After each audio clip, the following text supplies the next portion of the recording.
We I'm ran off. glad you did, brother. Here we go. All right. Hey, guys. Appreciate your patience. How are you, Pocket Metal? Hey, JuhVon. Hey, Shimmy It. Oh, someone didn't mute their computer. Come on. Actually, I don't even know if my other one's muted too. What is up, Marcos Gamma, Robert Douglas, Lord Needham, Crispy Critter? Hey, man, all you guys that have been so patient waiting while I had a Windows issue, Brand New American, all you guys, Matisfaction, who's giving me a hard time, Ground Fog. I was reading you, Matisfaction, while I was sitting there on my phone stressing out. Pocket Metal, you want to get us started off with your flexible hand? Look at it go. Man, it looks its normal size. It's pretty close. The swelling's gone down somewhat. So it's a little bit smaller. It's still, I mean, it's smaller, but it's actually, I don't know. It fucking looks weird. Who cares, right? I'm just trying to make it work again. It feels very odd to try to do things that I used to do with my right hand. Well, you've at least picked up an ambidextrous skill set. It's quite shocking how quickly, if you just, make sure you use your left hand all the time, that now flicking knives feels more like I should be doing it with my left hand. And you have no more empathy for the lefties that bitch about right-handed knives. In all honesty, now that I've tried going back to right-handed, I hate frame locks in my right hand. I prefer a right-handed frame lock for left hands because it's so much easier to just do the little pushover. Hey guys, we're going to be having a few more guests join us throughout the night, hopefully. And I know we're going to have our buddy Jason Grant jump in here and show us off what he's been working on for Destroyer of Toilets, aka Beard of Doom. Let's see if I can get caught up with the chat. Oh man, Michael Morgan. I feel like I should at least get an honorary mention on that one. I may not be as bad as Beard of Doom, but I've definitely caused some toilet problems in my time. You've destroyed a few. Refresh memory. Here's the J. Cali, the first proto, which is actually a little bit smaller, but it'll still be available. This is going to be the standard handle size, but it's going to have a longer blade by about 1/4 of an inch. And you can get the blade in many different treatments, many different styles, from Tontos to sheep's foot, is my understanding. And I'm seeing one that he's doing for Bashir Bears that has carbon fiber on the handles. It looks just sick. It's got Arctic carbon fiber, and I've never seen it hand finished. The closest I've seen it to hand finished is on this M&W, but it's still got kind of a polished, really high polished look. I hope Jason jumps on and shows off the blue carbon fiber he did by hand. It's got a little bit different look and sheen to it. Gone awry. Did he make his carbon fiber? Is that what you mean? Howdy, Blue Creek Knives. No, he didn't make it. He just finishes it totally manually. Instead of using, he's using his different, I think he was trying to tell me the different grits that he finishes with of sandpaper. And my brain doesn't work that way, so I don't remember what it was. It could have been 200. It could have been 2,000. Yeah, from what I can remember, Joe Isabella, the lower the number, the thicker the grit, right? The grittier it is, and then as you get the higher numbers, it goes finer and finer. The higher number, the finer the grit. The lower number, the coarser the grit. Right. Thanks for stopping in, Blue Creek Knives.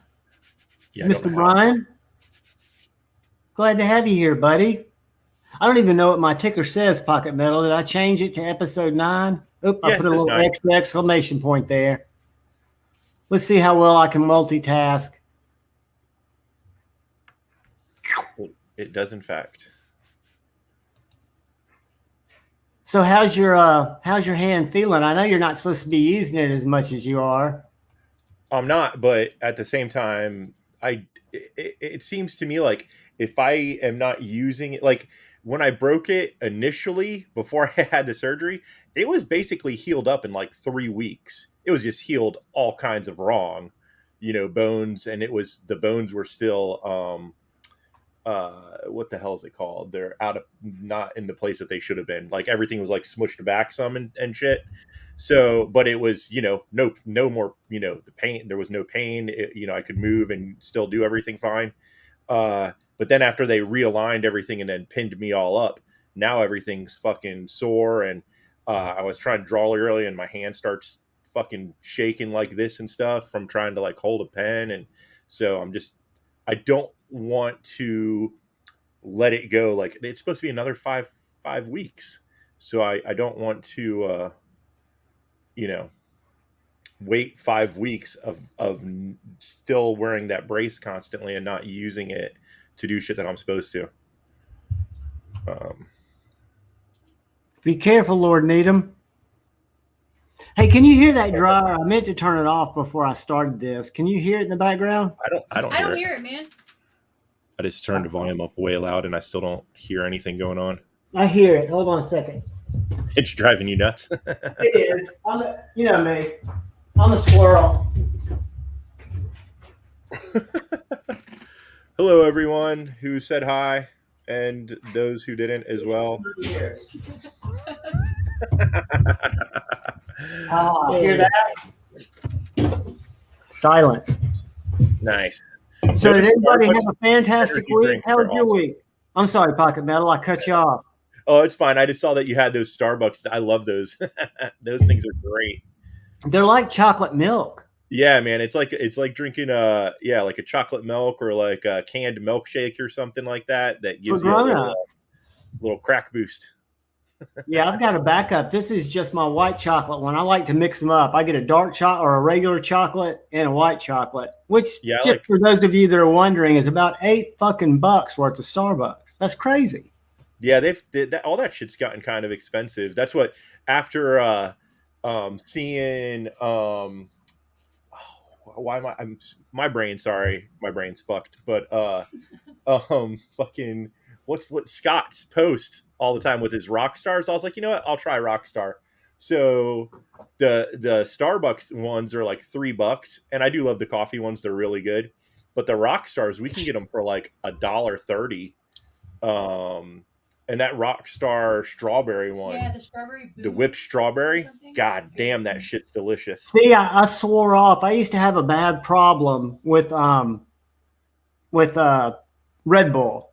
That was kind of an addiction for me. I was drinking the green apple Red Bull and I kicked it. I mean, I just like kicked it to the curb and I said, no more energy drinks. Yeah, and then when I read this, it's kind of like a coffee because I used to get the double shots, but all it seems to have in addition are the B complexes and the potassium and riboflavin and stuff like that. So I don't consider this a energy drink, but I've wondered because I noticed that Rockstar also has coffee-like drinks. What are those like? Have you had one of those? I can't remember. I think we had one in the past, but I think they weren't bad, but I think the Starbucks ones were better. The Starbucks one's my favorite. I like the Monster one too, the Monster coffee one. I had one. That's what I meant. Monster ones are good. The Monster ones were pretty good. We liked those. I don't ever like the caramel. I prefer either the chocolate or mocha or whatever. Fucking, But yeah, those things are fucking awesome. The good thing about Rockstar that we did notice is that it doesn't have. They use real sugar, so it's not that the fake stuff. Shit, yeah. Howdy, Dark Gravity. Howdy, Lancelot Leather, Master Joda, Blade Ogre, D-Metal, all y'all. I'm so thankful for y'all being here. I hope we can give y'all some good entertainment tonight. I think Jason's got some really cool things to show off. Man, he did it, and it's not my jam, but I don't know if y'all follow him on Instagram, but he posted Bod's knife, and I think he posted Wes's knife, and then he had another knife that he just wanted to play with and see if he could do it, but it's a recurve, which I hate recurves generally just because they're hard to sharpen. What's up, Emma Ninja Tim? But dude, he has done a convex recurve. Hollow. Huh. Not convex. That didn't even need to go in there. So it's a hollow grind with the recurve. Yeah. Okay. So where most recurves, if they're flat, it's just kind of cut out of the blade and then sharpened with the rod, right? But if you're doing a recurve, you're having to manually hold a bit while you're taking that material off. Does that make sense? And again, I might not be describing it right, but Jason was trying to describe it to me. And this is my liberal arts brain, English psychology brain, trying to regurgitate what I consider to be wizardry shit. And he'll talk about it when he comes on. But anyway, this knife looks sick. And I'm just telling y'all, I have a feeling he's really going to up his game. Because I think fixies are popular now, or maybe they've always been popular and I just discovered them. I don't know. I don't know what the jam is there. It definitely seems like in the EDC, like, you know, that you see posting Instagram, blah, blah, blah, what the hell ever, that it's getting a lot more popular for the small ones. The little ones. Well, they carry their, I mean, look what I'm carrying today, guys. Do y'all remember seeing this on Lefty's channel or on Tri-State's channel? No, I think you showed it to us before, though. The Baltic Blades Angus, made by Polis over in Lithuania. Polis, I apologize if it's not actually Lithuania, if it's another East European country. And my ADHD, Grateful Dead following brain has somehow got my geography wrong. But this little knife, guys, weighs nothing. I mean, literally, the paracord probably weighs more than the S35. But today it opened my package because, tell y'all a funny story. I ordered a mic that Stevie recommended from Amazon that was supposed to be here today. And I got the email this afternoon after I've been watching it that it wasn't going to make it here this afternoon. So I went out to Best Buy and got another little microphone, knowing that the one that comes tomorrow, if it's crappier sounding, will go back to Amazon because it was late. If for some reason it blows the Best Buy one out of the water, which I don't think it will, the Razor. Can you hear me okay? Yeah. I mean, does it sound decent? Yeah, it sounds good. I have no way to control it. You sound perfecto. Anyway, one of them's going back, but I felt like Amazon kind of screwed me. And they rarely do that. You can't. It was in Atlanta yesterday. Somebody, Jeff Bezos, should have had someone drive it. It's 3.5 hours. And I could have pulled the trigger on so many additional ones. Now, this is what's going to get interesting. If I stab myself trying to resheath this right in the groin area. So if I run off camera, Pocket Miller, you're going to have to entertain them for a while. Yeah, I that's one of the things that man, who were we talking to? Oh, I was talking to Patina about that. And I was like, you know, years ago, I thought that scout carry, you know, that looked cool, small of your back or whatever, just have your knife right in horizontal like that. But in practice, trying to get the knife back in the fucking sheath when it's behind you like this, it's not easy. So, yeah. And I'm definitely not going to, I'll end up like fucking cutting my gut open if I try to do it the other, you know, on the front. So, yeah, I definitely don't want to stick it into my side because that's the whole thing about the scout carry is as you're going behind. Yeah, exactly. Just gut yourself. I'll order some scales for this. This is a knife that Shane and I did a little switcheroo on because it was too small for him. Right. But I don't know if you can see these. These are those textured G10. And they're super sharp, dude. I mean, they'd be great if you were out, you know, and you had a bunch of... Had gloves on or something? Or if you had butter in your hands. You know, if you had like handfuls of butter and you needed to get grip on the knife. But I'll order some of the 3D micarta or 3D G10. On your other knife that you had shown, the little bitty guy in the S35 VN, Brand New America was asking what the blade size on that was. You guys just want me to stab it in my right testicle, don't you? No. All right, let me get my little ruler. No. Where'd I put my bin banners? I mean, only if we can actually watch, I guess that might be entertaining. Well, believe me, if I started gushing blood, I'll promise you I would stand up and let y'all see it. Stand up on the chair and let it see where it went. I would let the camera roll as 911 came to take me away. Okay, so the little blade, and I can tell you guys, if you Google Baltic blades, you'll find Polis. He's also on Instagram. I can't read a tape measure, but I want to say it's real close to 1. Uh-oh. I'm with Blade Ogre on the just tossing them in my pocket. It's 1 3/4. 1 3/4? In the cutting edge. So what I did is I measured this part right here to get 1 3/4, whoever was asking. And the overall knife, if you're wondering, this is a 6-inch ruler. So it's like 4.5 inches. If I could get it up there close. Y'all can't read that, can you? Nope, I can't. But trust me, it's like I don't know if I can trust you. It's 4.5 to the knot. Yeah, when I carry something like this is, probably like if I'm just dicking around the house or something or doing shit out in the yard, about the biggest fixie that I carry outside, unless I'm chopping down fucking little trees, which I haven't done in a while. And I just drop it in my pocket with the sheath. Pocket metal, you ought to try one of these. I'll send it to you if you want to try it out. It's S35VN. It's under $100. It's got a little Kydex sheath, which I'm gonna have to look this way because it's now sleeped under my loop. It's somehow done something weird, but there it goes.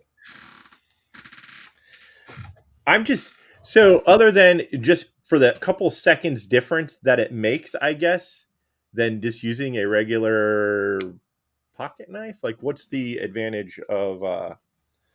Well, with this little knife, with this little Joey Roman, look how thick it is. Well, yeah, that's a thick son of a. But look how little it is. So if you needed to have this, I could wear this the exact same way that I have the little scalpel that I just happen to have on today. It is right at 5 inches overall, and it has only a 2-inch blade.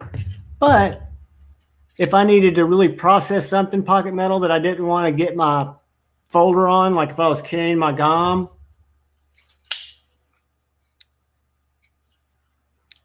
and I didn't want to do any shanking, but I had to do some shanking, I would break out my little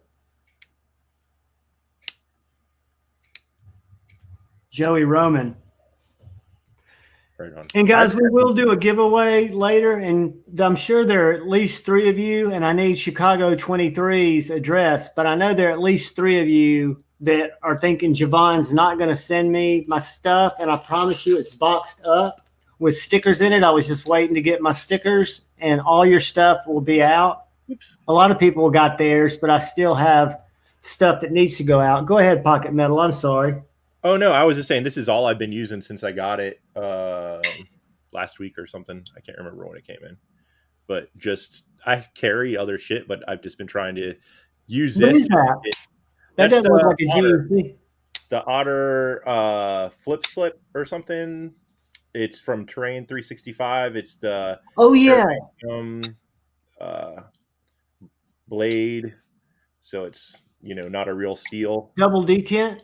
Double detent. Yeah, this first double detent I've had. So I just, have been trying to, use this and get past my, and like I said, as long as you're cutting with it and you can push on it, obviously.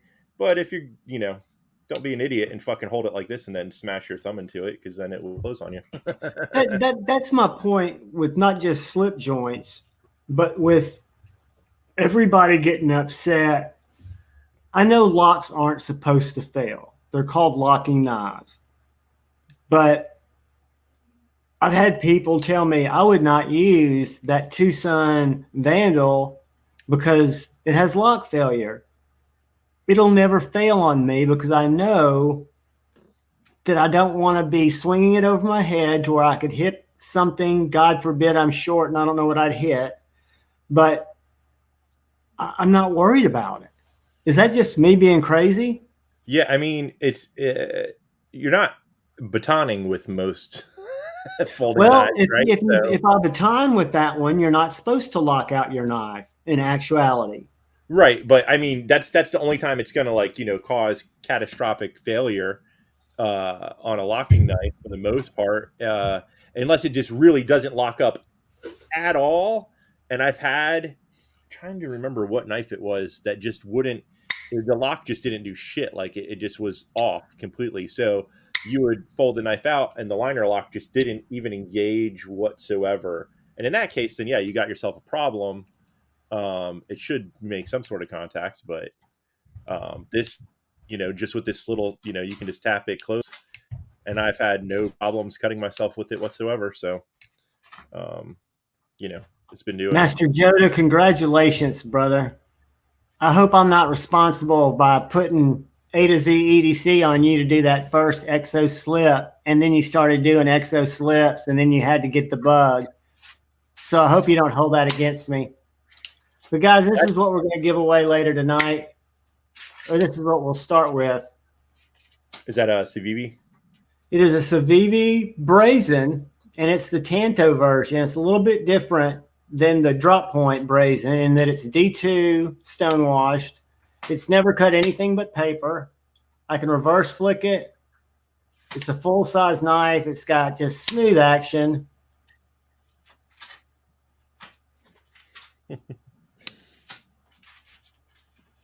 And depending on how many people get in here or how much fun we have, I might go back in the bedroom and see if I can find something else. But I'm going to show you what I carried today and then ask Pocket Metal what he carried, because mine was a little different and you've seen half of it. And then I'm going to see what you guys carry. The other half was my Asher Knives Spiro. And for some reason, YouTube Shorts fucking hates this knife. And I tried so many different times at different time frames during the day to get it to take off. But it is so good. And you guys, he's got more of these in. You just have to reach out and ask him to put one together. $115. Full titanium S35VN.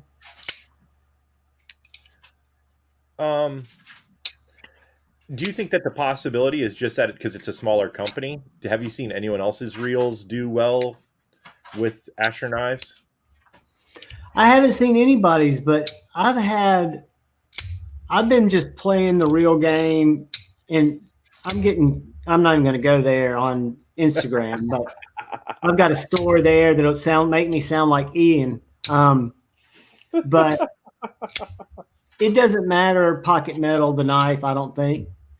I think the knife is irrelevant. I think it's when it catches a stream, the algorithm stream, and is exposed to people to look at.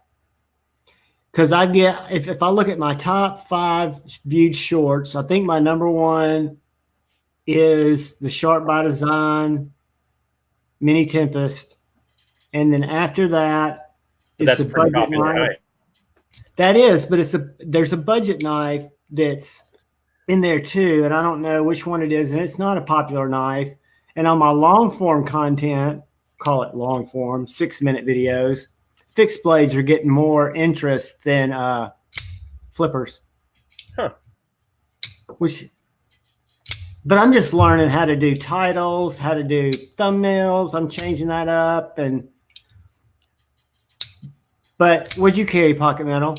And I'll rant about what happened to me on Instagram and why I think I'm shadow banned and the man's after me. Well, I think that a lot of people are getting like a partial shadow ban, to be quite honest with you. But like I said, I had this little been carrying this. This was a gift from Snuzz, which was awesome. Love Snuzz. I had my Forrest Hank with the Jason Brown artwork on it today. I've not been able to get one, but I didn't show my Hank. Forrest Hank Friday. That was I had a Forrest Hank Friday. I just didn't show it. The bullnose. In your Terravantium, or did you just been playing with that? No, yeah. This I've been carrying since I got it. This little guy has definitely been in the pocket. And then I have other stuff that I've been just switching out randomly. Most of my day today has been working at the desk, so haven't really done much else. But yeah. I'll be carrying that stuff tonight when we go here shortly. How do you like the Picket? Dark Gravity, Camel Toe. Get your ass in here, boy. So Instagram, has been taunting me with a creator account so I can get analytics. And the only reason I started a YouTube account and started posting video shorts, the first reason I got on YouTube was to look at knives. I was skateboarding, looking at skateboarding videos 10 years ago, but then I've been off. But I wanted to learn YouTube analytics because that's my business. That's what I do. Digital marketing and social media is so big right now. So long story short, I've got Instagram saying, get this creator account so you can open your Instagram analytics. So I said, sure. All you do is go in there and click. Do you have a creator account? I don't think so, no. Tri-State does. You go in there and you have to choose your business, and mine's just content creator or whatever. And then it makes you where you can boost your own posts. You can set up an ad account. There are 3 levels of monetization. I didn't know it, but I was monetized for something I didn't understand, so I didn't click on it. But what it did is I noticed it would show me when I looked at my analytics that a post that I posted was seen by 35 people. And I'm thinking, well, that seems low. My posts have been seen by a lot more people. And then the little boost thing would be there, right? Wanting me to boost it. So I fucked around with that for about 2 weeks, and I noticed I lost about 5 followers, which doesn't matter. I'm not doing it for that. And posted just as much and got none of the views. And then I'm also thinking with the digital marketing brain that Instagram's meta, they want ad revenue from me or anybody else. So I backed out of that and went back to a personal account, and it still hadn't recovered. I was picking up 13, 14 people a day on Instagram just because I was putting out content. That's a lot. That's not bad. 13, 14 a day is not bad. I mean, it's not like we're fucking the Kardashians or anything, but you know. No, and it's very specific to knife people. And my channel is just about knives. A to Z, what's going on, brother? We were talking about you earlier. I forget what we were talking about. I've seen a lot of people with, you know, bigger accounts than mine by far saying that their reach isn't what it used to be, and that, you know, their like count, everything's gone down substantially because YouTube's just not wanting to show let that kind of content get out there. Not YouTube, Instagram. Simplify EDC guy, the man, the myth, the legend, Vince. Thank you for gracing my stream, brother. No, this is not Jake. If JuhVon ever hit a message or unhighlighted a message on the stream, I forget about those things. You guys have to remind me. I'm trying to read the comments. Oh man. The cat is napping in the other room. The cat was here when my computer. Jason Bird, what's going on, brother? Hello. Gonorrhea, I know I've got a package for you that has not gone out. It will go out tomorrow with the other 2. And if y'all see Chicago 23, he never sent me, I forget what he won, but he never sent me a hey. So I've got 2 people lurking in the chat that would rather be out there than up here with us, talking to people. What does that mean? Gone right. I don't know anything about the YouTube doxing people's names. I don't think that's what we were discussing. I don't know if that's something else that you heard somewhere else, but I tried to give my speech to said Stevie in Manufacturing the other night about Colton Sales and how he snuck onto your live and how I see it differently than everybody else. That I think Colton's probably just looking for, but no, they didn't. And I started thinking, fuck that guy. Like I said, I honestly forgot the dude's name or it was associated with.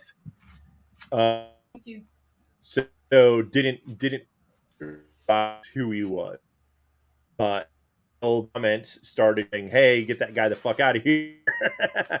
And then someone said something. What I was like, oh, okay.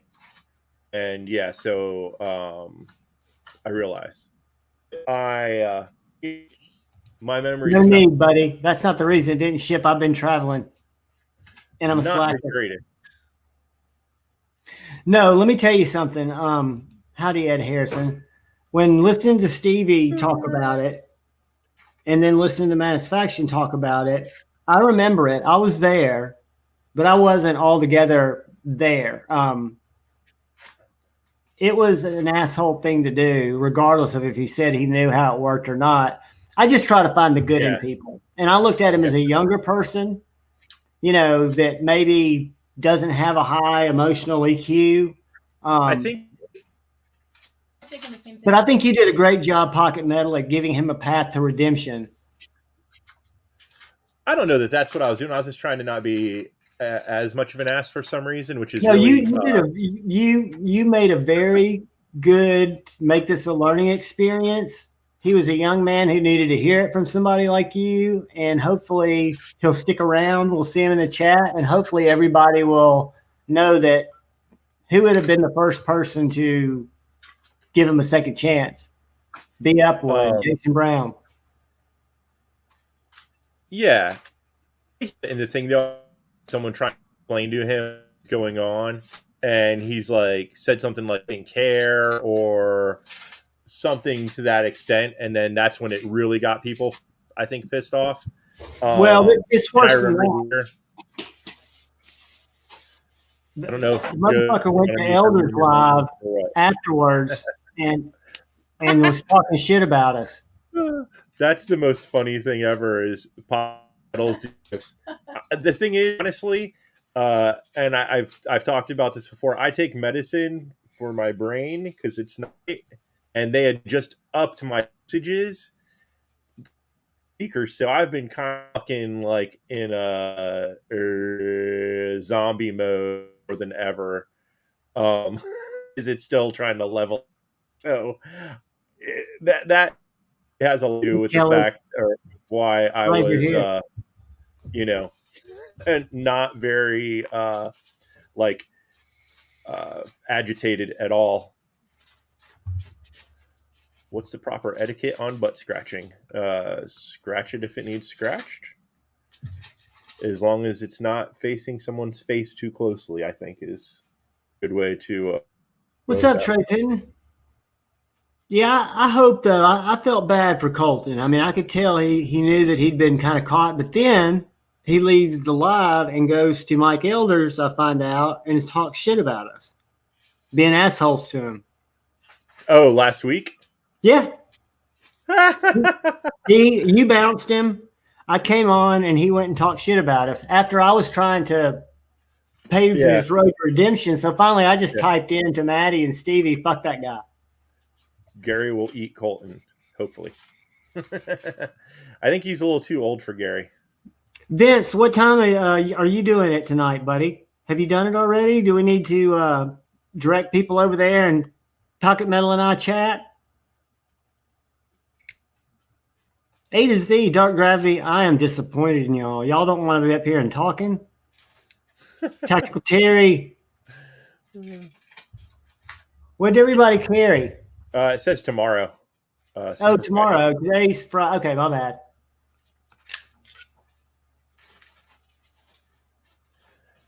Yeah, I wish someone said that they take coffee for their brain. I wish that's all I needed. So are donations still open, Vince?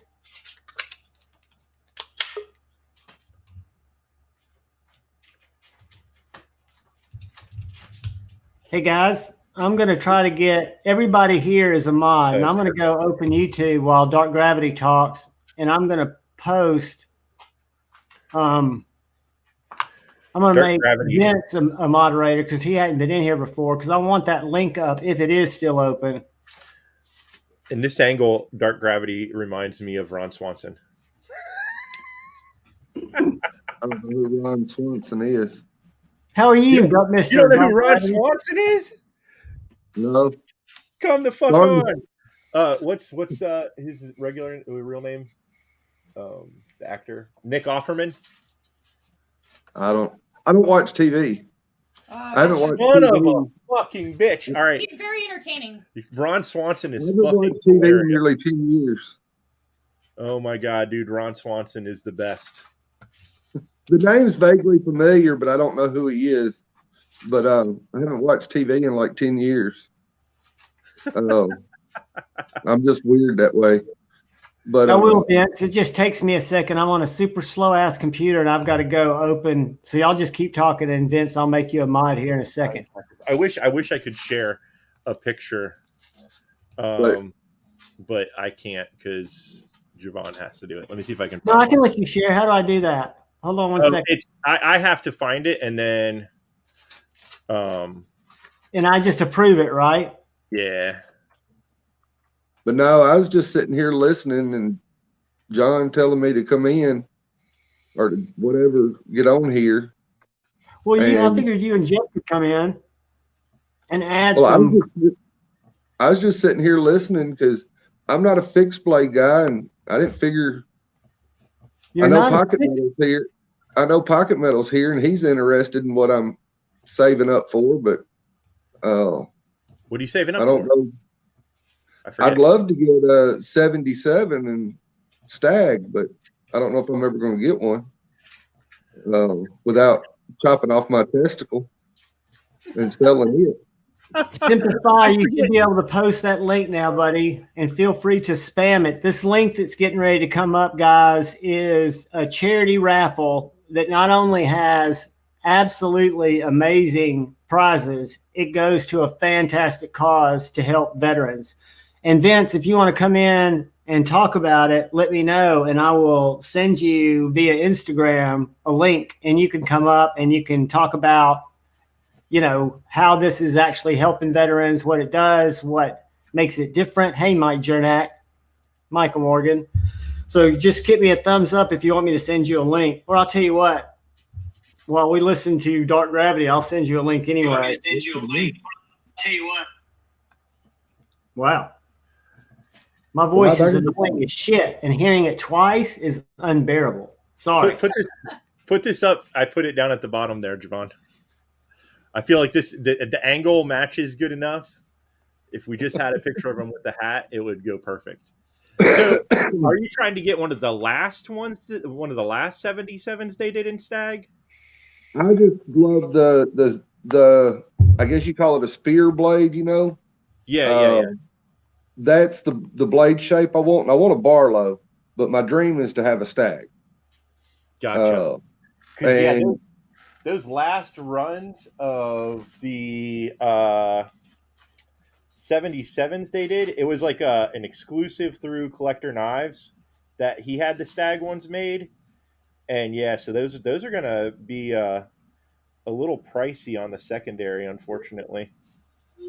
Most of the time, every time I look for stag on the secondary, it seems like they're right around $500 freaking or more. Yeah, I hate to look at how pretty that 77 of that stag is right there. Yeah, I can't believe I was actually able to grab one when he dropped. But yeah, that's do you sign up for the Collector Knives drops? Yeah, I get them. StreamYard link sent, Vince, just in case you want to come in. Classy.org, guys, and you have to use Vince's link, the one that's being posted in the chat, the one that I'm getting ready to try to copy and put in the scrolly. It's not going to let me. God damn it. I'm going to have to go here. This is my slow computer. It's going to have to do that. I'm going to have to copy it like that. I've only been signed up for collector's knives for the last few months. I don't know exactly how long, sometime last fall, to get notifications, because it was something that really I always liked traditional knives. Tell me that doesn't look like Dark Gravity. He's got more hair than I do. I love it.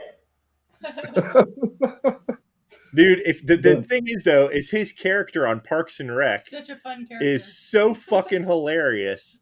It's so fucking good. Now that you say, I've seen like little clips or whatever, you know, like little 10-second blooper clips and stuff like that. with him. Well, I guess it may not even be bloopers. It might, since it's Parks and Rec, it may be the actual real show. Yeah. And so now that I see his face, I know who he is. I just didn't know right off the top of my head. But he's obsessed with like eating meat and shit. And he said like after doing the show, like people anywhere he went, they would just have like piles and piles. Because that's like part of the joke. He's like, he went to like one of the episodes. He's like, now I know you're going to hear what I'm saying and you're not going to understand me, but I want all your eggs and bacon. Like he went to a breakfast restaurant place and he's like, I don't want a lot. I want all. That would be me when it comes to bacon. But he said after doing that, like that role, that places would just have like piles of fucking meat for him. Yeah, it's hilarious. I've always liked traditionals, but you really got me into looking at GEC because the fact that they're still made traditionally. Yeah, I mean, for the most part, I know that they have some things that they've started doing. Like I think when to rough out the scales, they have a CNC machine that roughs them out to kind of make that part a little bit faster, and then it's still finished by hand. But you know, yeah, it's still, you know, a lot of shit. You can, like I said, watch the factory tour and see all those old ass machines and shit that they're doing. But but that's the reason I haven't been signed up for 4 or 5 months at the most, probably. And a lot of the drops that you see, I miss because I'm at work, and you get sidetracked with work, and then you might have a notification. You might know it's at 1 o'clock, but you're at work and you're doing something, and you realize, oh fuck, it's 1:15, and well, with GEC, it's already gone. By 15 after.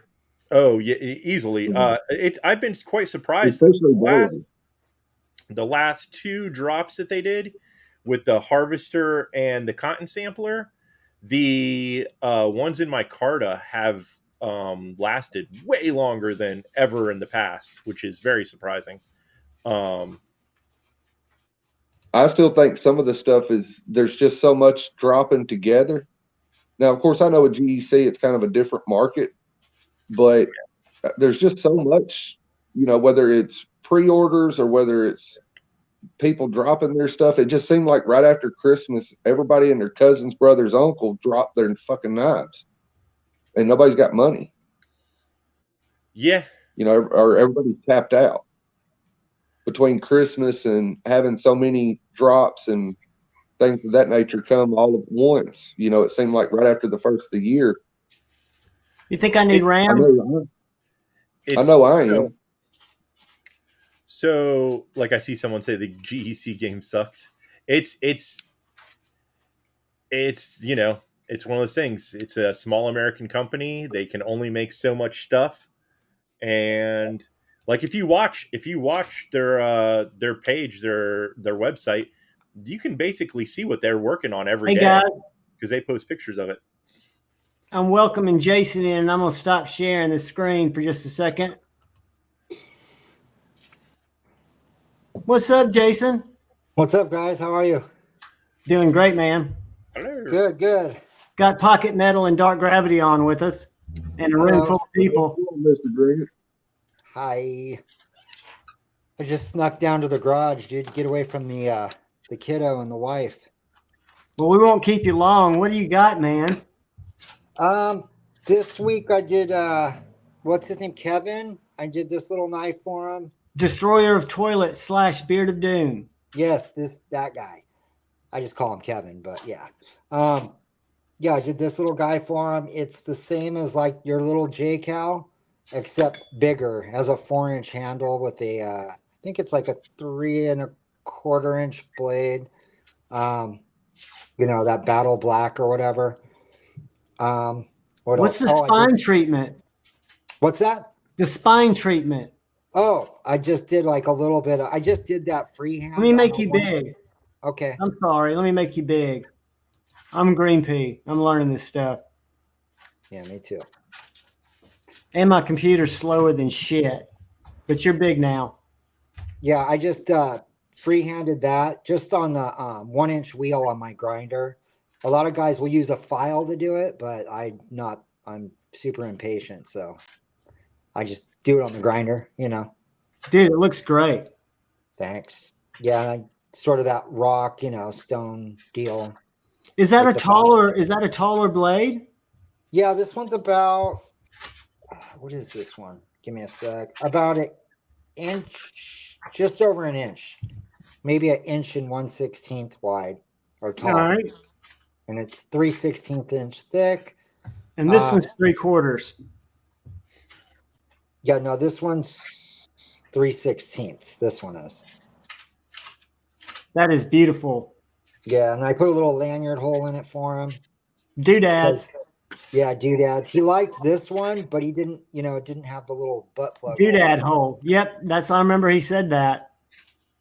Yeah, so, and then I made this one for a guy that is always on your, live stream. I think his name's Wes. That's the carbon fiber I was telling you guys about before Jason got on, and how his finish was so artisan. Yeah, I'll just hand sand it, wet sand it or whatever in my sink upstairs. And same thing. What's cool about this one is if you look at the spine of the blade, it actually tapers. The blade stock tapers from the beginning of like this, where the scales end.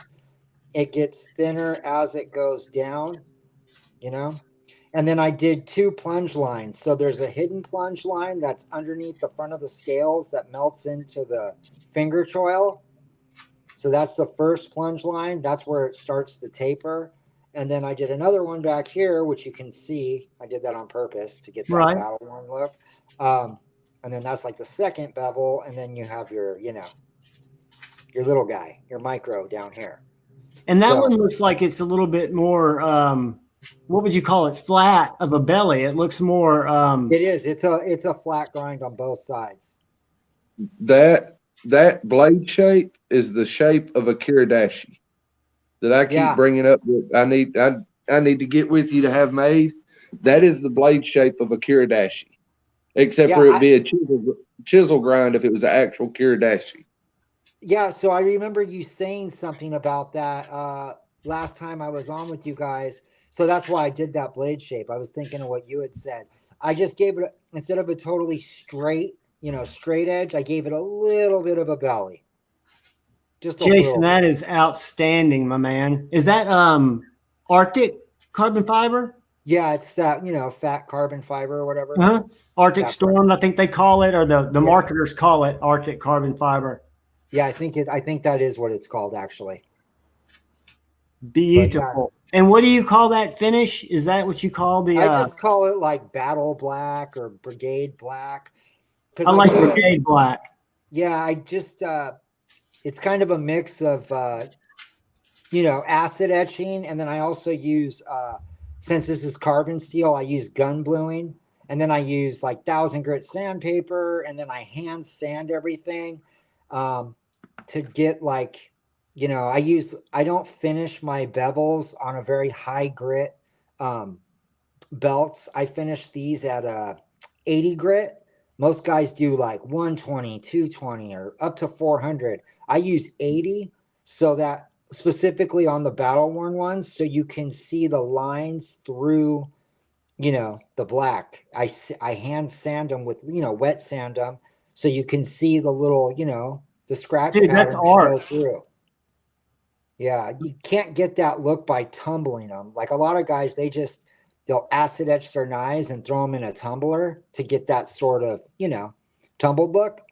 I just do this all with hand sanding, so I can kind of get the desired finish I want. I think it's outstandingly done. Thank you. Look, I did my first recurve the other day. That's what I was trying to explain to these guys before. Yeah, I never did one. I just tried it the other day. I just freehanded it. I literally just cut this thing out and I didn't even draw it. I just cut it out on a bandsaw. I didn't draw anything. I just did it. Like I cut it freehand on the bandsaw and then just, I don't know, went for it. Dude, I think it's, I mean, and how, I don't think people realize how complex that is. I mean, it was hard as shit to do. Not gonna lie. And then this little guy, he's cool.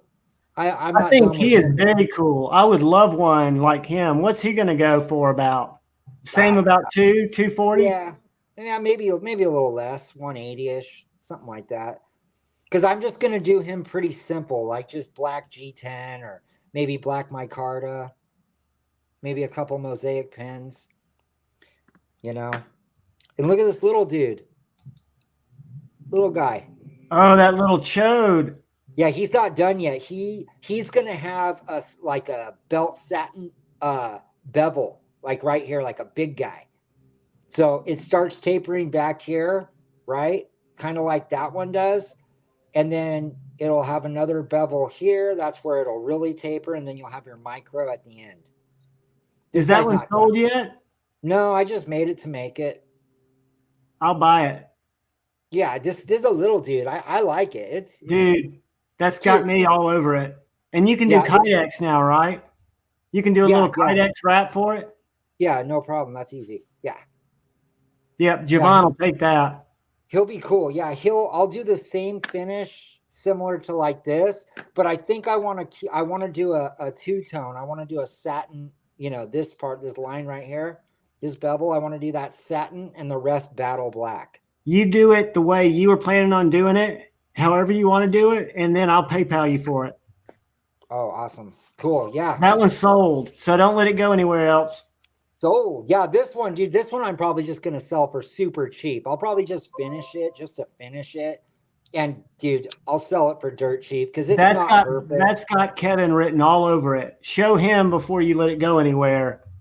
Yeah, I don't know. He's a fantasy knife, space knife guy, and that is right up. I would text him and tell him to come in here to look at it, and he'll probably say, yes, I want it.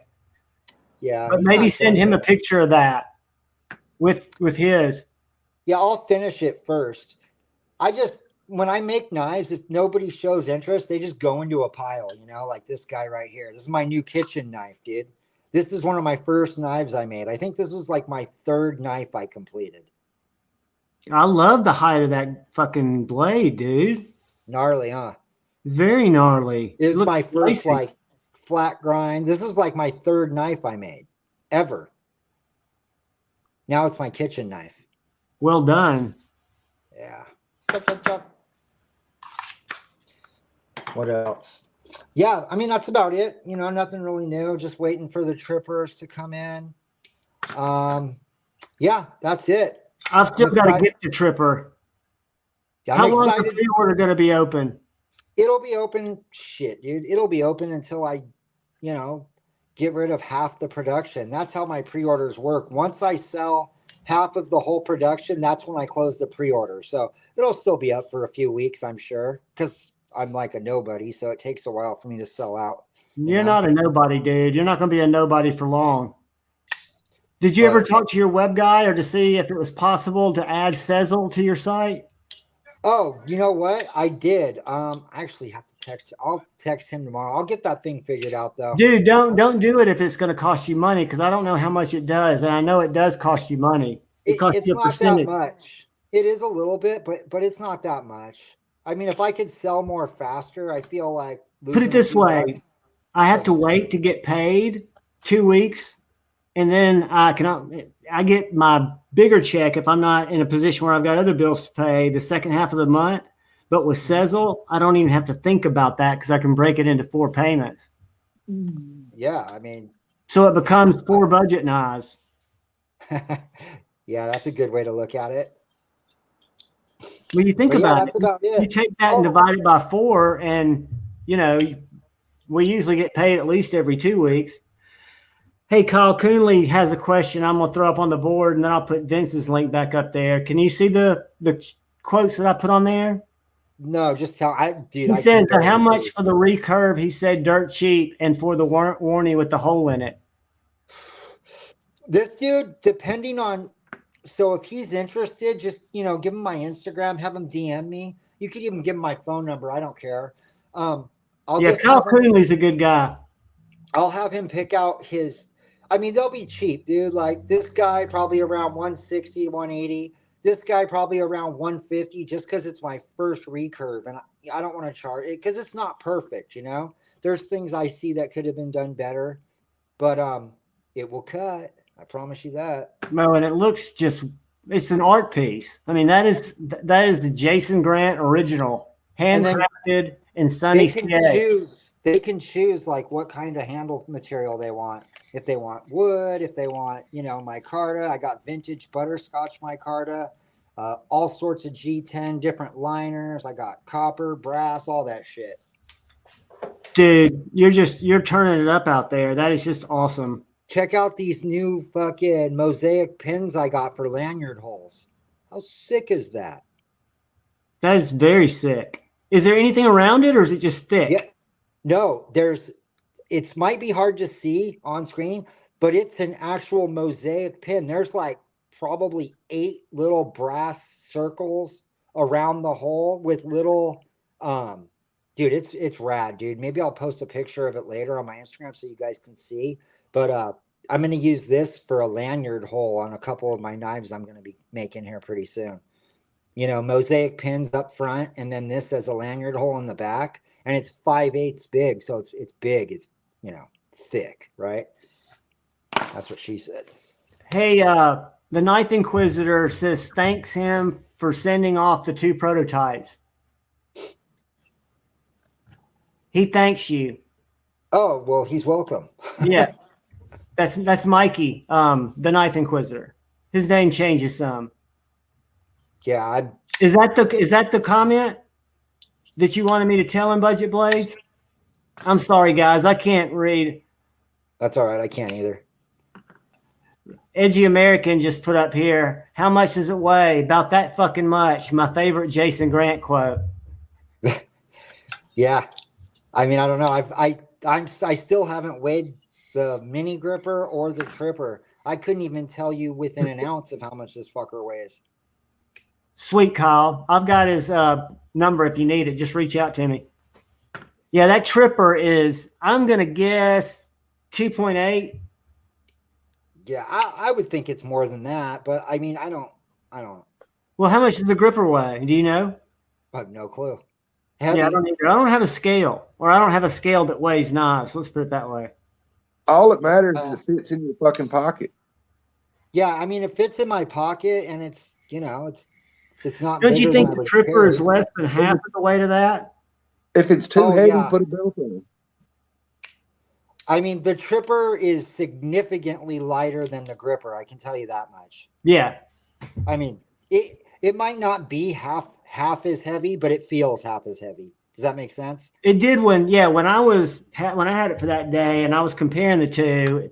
Amazingly, they work amazingly similarly for their size, which in deployment, action, fidgetability, and I just love that little Tonto, that long Tonto. What do you call that? A Tonto. Just yeah. That's another chain. You can add that to your famous Jason Grant coats, and you can add a fucking Tonto. Yeah. It seems longer though in the front. Yeah, that's what she said. No, it's how long is it? I'm so bad, guys. I'm sorry. I don't like measure shit. Like you don't. I love that about it, though. That doesn't have anything to do with it. Measurements should be an afterthought.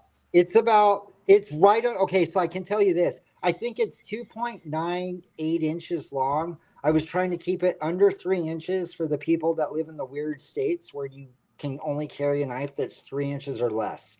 That's why I made it right under 3 inches. If I'm being honest, that's why it fits my hand, and you guys know I have a medium large size hand, but it fits my hand perfectly, right where the grip asked me to put my hand. Yeah, I can't wait for that knife, guys. If you've got, and I know you can't click these links, but you can click the links in the chat. And I don't know if Vince is still in here, but that is the charity auction, and then behind that is Jason's Instagram. It's basically Brass Brigade on Instagram, all one word. Yes, sir. And you will get a great feed feet of cool, pointy, stabby shit. And that little one sold, remember? Oh yeah, this guy. Oh, yeah. Yep. Here, look. Maker's choice. JuhVon. I just put it, John. There we go. All right, now I won't forget. Appreciate it, dude. Yeah. Those are awesome. And what's the size of you might have already said it, but I probably already forgotten. It looks like Kevin's handle's a little longer. Oh yeah, his is this guy? Yeah. Or wait. Yeah, no, yeah, that's Kevin's. Okay, that's Wes's. Overall length is like almost 7.5, a little under 7.5. The handle from the start Choil? Yes. Is right like 4 1/16. So a little over 4. And blade is 3 1/4 ish, 3.5, depending on where you're measuring from. Yeah, I guess he has really big hands, so he wanted a bigger grip or whatever. So it's awesome. Demon Knock. It is bad, my friend. You are progressing rapidly, and that's a lot of knives. And you worked on those just this week? Yeah, and then there's a couple I threw away because I wasn't stoked on them. The downside of being a perfectionist and being an artist, your waist goes up. Yeah, definitely. See, you need to sell those as, Here, hold on real quick. Give me one second. I'm going to show you guys something. Hold on. Sorry to hear that, Demonop. I'm glad you're here, brother.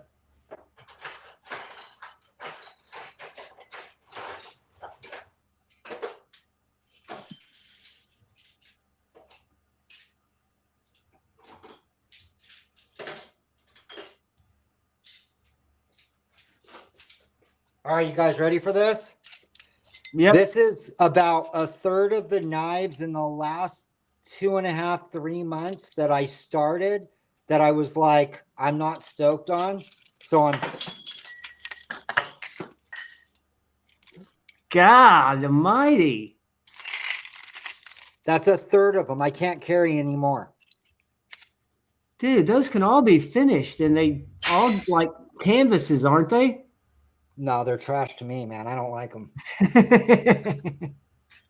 I'm really weird, dude. Like if I'll start a knife and like it'll be going good, right?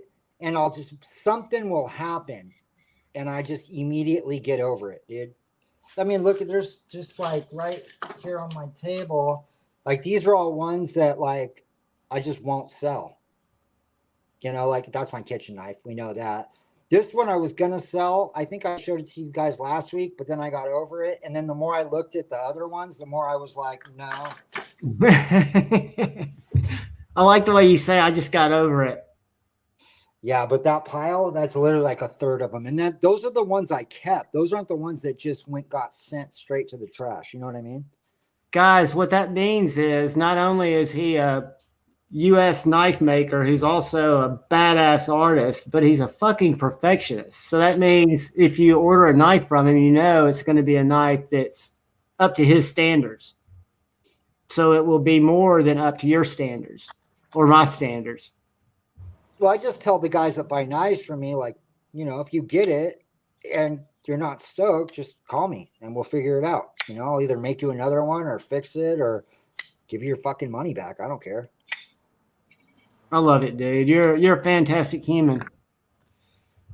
Cool. Well, that's all I got for you guys. One last thing. So I am getting some blanks cut by Waterjet Knives of the J-Cals. Like the one you got. Like this size-ish. I think they're going to be 6.5 inches long. But the cool thing is they're going to come with a rectangle.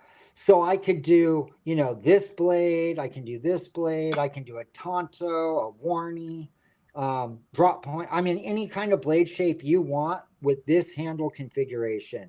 And I'm getting them done in S35VN and then also, carbon, 80 CRV. ADL or 1095, something like that? No, I use the, what is it? The 80 CRV2. Gotcha. Yeah. I don't know anything about blade steels, so as long as they'll cut, well, I think I just like that knows about him is Shane. Oh, and then I just like the way gravity. the carbon steel I use, because I've used a bunch of other ones. The way I like doing that battle black finish, it's just, it seems to work the best for this. I use it just to get this finish.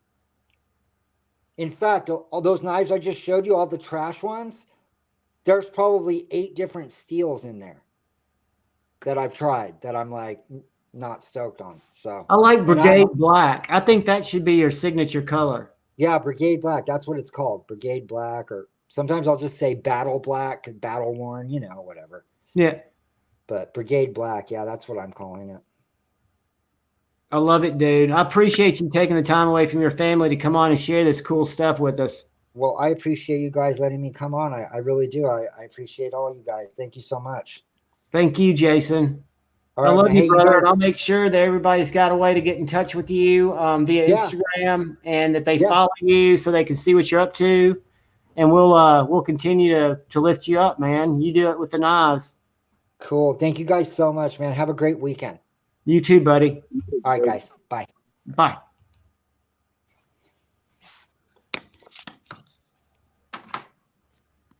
That steel that he uses, that 80 CRV2, I had seen that Daniel Winkler uses the same steel for his knives, his fixed blades, and I've seen where he has said the same thing about the way it takes color. It takes the bluing and parkerizing and stuff like that really well. I don't know a lot about that steel, other than I know a few. Jason Knight uses it, and I know a few other custom makers use it. Like I said, Daniel Winkler. I don't know a lot of the specifics about it, but I know that supposedly that some folks that use it because it takes color really good. Guys, I know his finish looks good. I've never been a fan of chisel grinds, and this is literally an early proto, but I can't stress to you how well this cuts. Did you know chisel grinds cut well? Me? Yeah. Yeah. Yeah, that's chisel grinds have been used by, like I said, the Japanese use a chisel grind straight edge of that one that he did for Wes. Yeah. That's of course I couldn't tell in the video, but it looked a lot like a flatter edge to me but he said there was a little bit of bevel to it, or a little bit of roundness to it, just a smidge. Yeah, but you can see that it wasn't totally flat. Yeah. The Japanese have been using a knife like that that's a chisel grind forever to work with, like I said, I know leather, you can still see where you can go online and watch, traditional Japanese leather work, and they'll use a kiridashi, which is a chisel grind with a straight edge like that, to do the leather work. Well, I knew Emerson used them a lot. I just don't know anything about knife geometry. It makes sense that this is half of a hollow grind, right? Because one side's flat. Well, it depends on how they do the other side. I mean, like Emerson does a flat grind on one side, and then it's just basically they don't do anything to the back side except for, flatten it out and make sure the steel's flat. But then they only do the grinding on one side. Is that to make it a superior cutter, or do they do it to make it more like a pry bar, a hard use knife? I mean, I guess my question is, not knowing about it, what would be their purpose or reasoning for doing so many chisel grinds? In the case of Emerson? Yeah. From what I've read with him is he just likes the way it cuts better. Okay. In his case, I mean, he likes the way chisel grinds cut. Some people, because you're still grinding it thin, and so you're not really gaining any thickness in the stock, because if you go and take a traditional flat grind, whether it's, a full flat grind or a partial flat grind, and then compare it to a chisel grind of the same way, I mean, you're not gaining any stock out of the chisel grind. I think it just, when you do, I know the Japanese use it because when you do detail cuts, it works really good.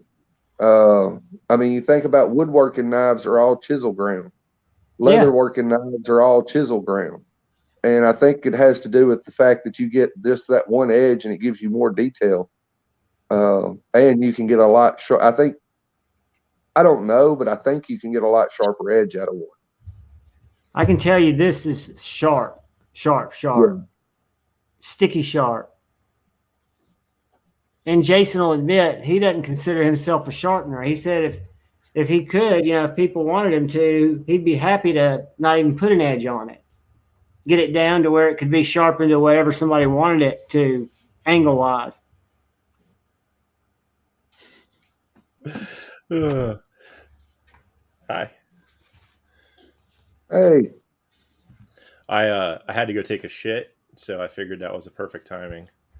I didn't even. I knew you went black for a while, but we didn't know that you'd. Well, yeah, Jason had this thing, and so I figured that was perfect timing to go take care of business real quick. I never rushed that. See, I'd been back there reading. I'd been buying knives. I didn't take my phone with me. I just went in there, all by my lonesome. No knives, no phone. No prairie dogs? Nope, no prairie dogs. No, like I said, we're getting ready to leave here in a couple minutes, so I just wanted to hop back on and say goodnight to everyone. So you're heading out to dinner, you and Shimiette? Yeah, we're gonna go grab some food. We're gonna go grab some food and then do some late night grocery shopping. Hey, sharp guy. So. Good night, JuhVon, everybody. Good night, Shimiette. Good night, Pocket Metal. I appreciate y'all stopping in as always. Yeah. Y'all have a lovely evening. You guys too. Yeah, have a blast, guys. I think about you when I'm rushing to Taco Bell late night trying to beat them before they close that y'all have already eaten. All right, guys. And hopefully I see you guys Monday. So have a good one. Love you, man. Yep. See you. Love you. It looked like they were talking about the quality control with Emerson. Emerson knives, when compared to most other EDC knives, at least on the surface, you would think has very poor quality control. But he states very clearly that his knives are designed for one purpose and one purpose alone. They just happen to be able to be used to cut open packages and cut seat belts and things of that nature. So he doesn't do a lot of that stuff. The fine detail quality control. I do agree that his prices are a little steep for the level of finishing work that he does. I mean, he doesn't even tumble the internal scales, and so they are a little rough looking. But I've had a couple more in the past. But the function, if I was going back into a combat zone, the Emerson I would carry over any other fancy, smooth knife that I have, probably. And the reason is because I carried a CQC7. Of course, that was a long time ago. And it functions flawlessly in the environment that it does what you intend to do. But now I'm also the type of person that half the knives I prefer are slow roll. The washer style pocket knives. Right. Right. And that's what Lord Needham says. How can washers not work? And that's the truth of it. But I also personally like the Sabenza, like the Strider, like the Spartan Harsey. I like that washer feel. That's just me. There's definitely a different. I know you're not supposed to hard open washer knives, but there's definitely a different. What's the word I'm looking for? stability. Yeah, like I said, but a lot of that's personal preference. I mean, I can tell you that my JK, which is a bearing knife, literally in my pocket, got something in it. Don't know what. I work in a steel mill. It's most likely some form of a particle of steel. And I had to completely replace all the guts out of it, all new bearings, because, and there was a scratch inside of it that you could see that got messed up, and that's something that if you're in a dirty, nasty environment like I was, I mean, that was just in my pocket. I don't even know what got in it. I'm sure it was a particle of steel, some steel dust, but it's a risk that you don't have to worry about with whether it's the brass or the phosphor bronze washers or the Teflon. Because nothing can get between them. Right, because it's such a tight fit, you're not going to get anything in there without taking the blade apart. And so it makes sense. I could see how you would have a nightmare using the Winter Blade Co. knife with the magnets. I haven't got to play with one. I don't think it would bother me. I mean, it'd be something different. But I mean, I wouldn't carry it. That wouldn't be the pocket knife I depend on. It would just be like most of my knives, fidget toys. Because that's what most of my knives are, is fidget toys. They're not users, hard users.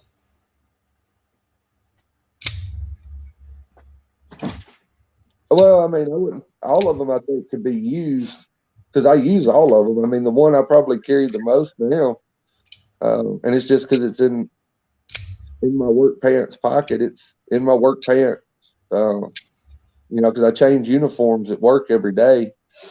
And so I usually, when I come home and go to take a shower or change clothes, whatever, I just leave my work pants in the floor with whatever's in the pockets, still in the pockets, except my wallet. And it's a XM18 and it's on bearings.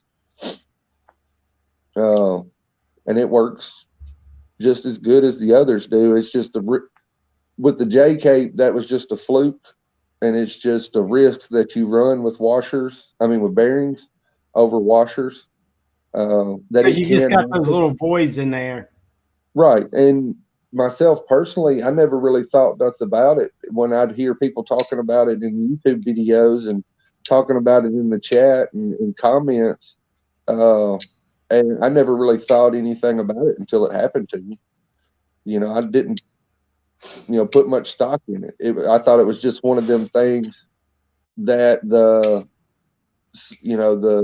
couch ninjas would say, oh, you don't carry bearing knives because you can get shit in the bearings and the knife not work. And I was just like, whatever, didn't think nothing of it. And like I said, until it happened, now the knife still functioned. It just wasn't smooth anymore. Chicago 23, there you are. You never sent me your address, brother. Or if you did, I missed it. Let me put my email down here. He's reading the chat.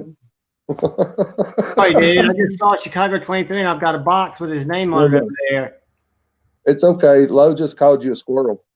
Oh, very much so. Trying to multitask is not my strong suit, especially on Friday night, because I come off a week where I'm all kind of just like, been dealing with people all week long, and I'm still a little bit frazzled. I haven't gotten into my chai. My chakras aren't perfectly lined up. For those of you that came in late, this is what we'll be giving away later.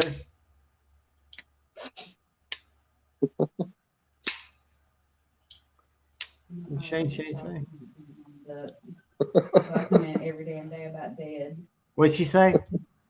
She said she knows what it's like to not have your chakra lined up. Because she comes in every day about dead, having to deal with people. Oh, yeah. I bet. I know after dealing with that, she's got to have some time to get it off her. I mean, you know, I have to sit a minute and just be quiet. Agreed, Demon.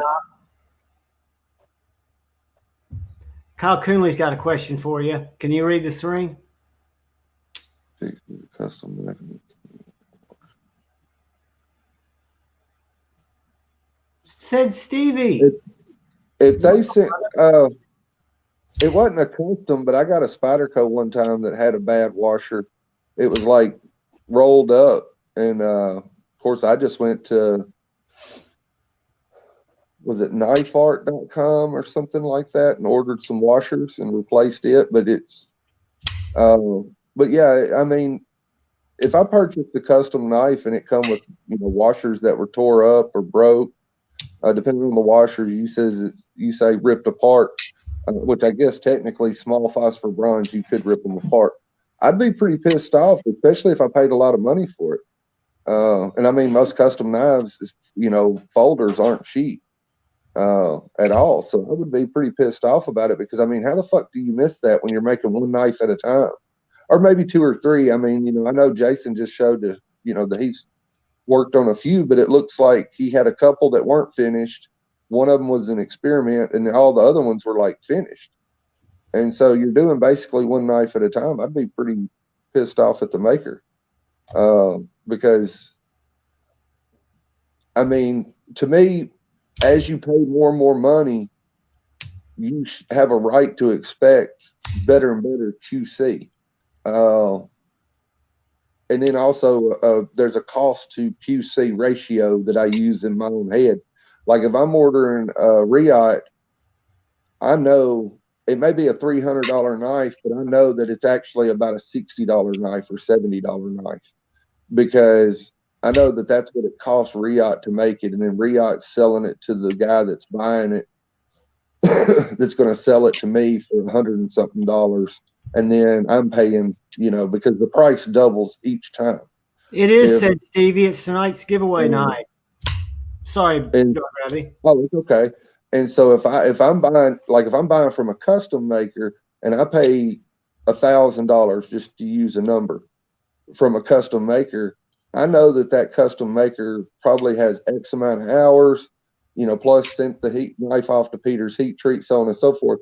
If he couldn't, or she, if they couldn't take 5 minutes to check the damn washers, I'd be pretty fired up about it. Yeah, to me, it seems like a very unnecessary mess up. It almost makes you wonder if something happened to them in shipping. Well, I mean, but to tear up the washers, I don't see how it would. To me, it's like the guy didn't even fucking open it, or he opened it and closed it a couple times and then just threw it in a box. It's not You're in Blount County, Kenneth? We're in Madison County. Are you in Madison County? What county are you in? Oh, me? Yeah.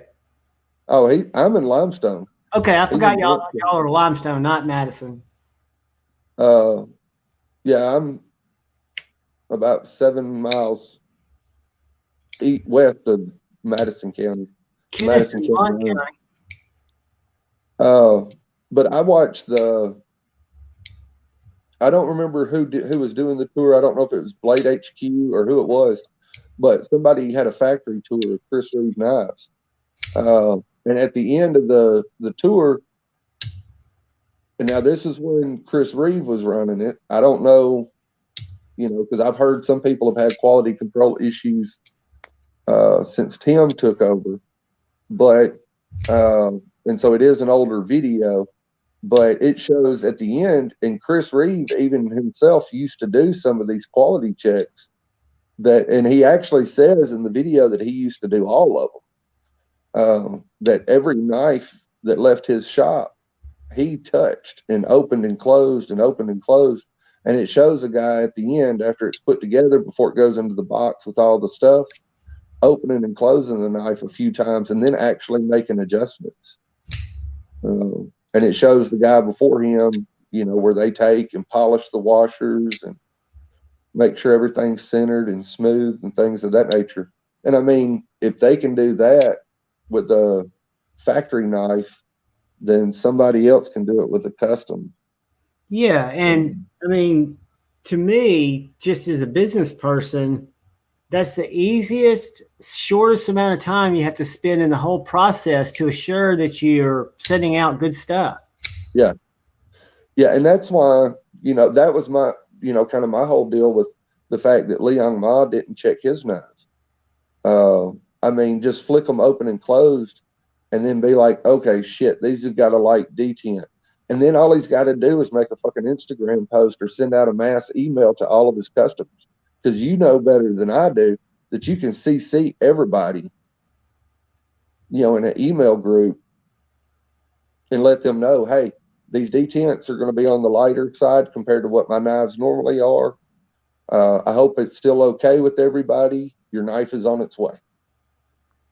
Well, he's sending them back for bigger detent balls. I'm going to allegedly be able to check one out. He reached out to me the other day. Oh, okay. And I'm just using that as an example because to me, that last, like you said, it's before you throw it in the package, flick it 2 or 3 times. And if it's fucked up, you can take it and set it to the side. And it doesn't matter if it's, I can see if you're talking about a $25 Gonzo or Ganzo or however you pronounce it. I can see if you're doing that. Dude don't give a shit. He's throwing it in a box and it's going out the door, in bulk. They're, packing 1,000 knives an hour or some shit, or I don't know what they're packing, but you know what I mean. But if you're talking about a decent quality knife, $100 and up, I mean, they can take 5 seconds and flick the knife open 2 or 3 times, then lay it in the package, in the box, or drop it in the bag and stick it in the box. And I mean, I don't, $75, $50 knife. Somebody's handling that knife and putting it in the package.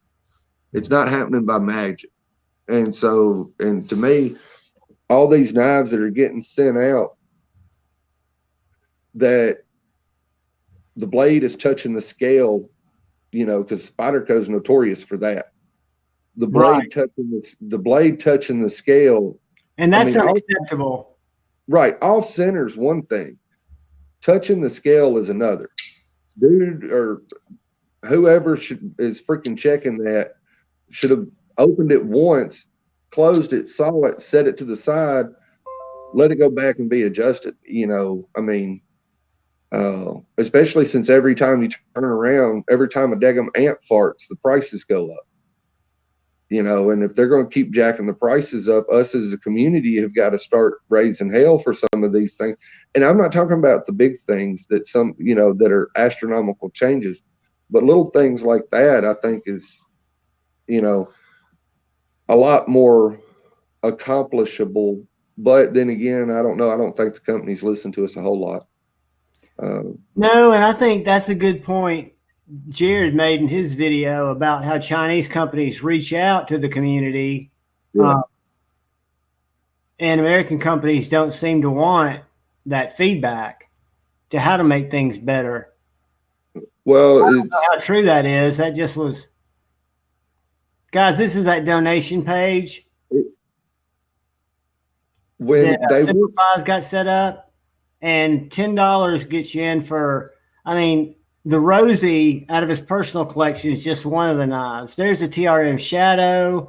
There are tons and tons of drawing prizes in this raffle. So I would urge anybody who's interested, who has $10 to spare, or if you're up for it, I mean, you get an extra ticket for $50. But anyway, it's a great cause, and it's literally going to be an awesome, awesome raffle. Somebody's going to win a Rosie, a personal Rosie. I think there's a lot of truth to that when, what Jared said. And I hate to toot people's horns. It was actually not Jared. It was Pete from Cedric and Ada. I'm sorry. I misquoted it. Well,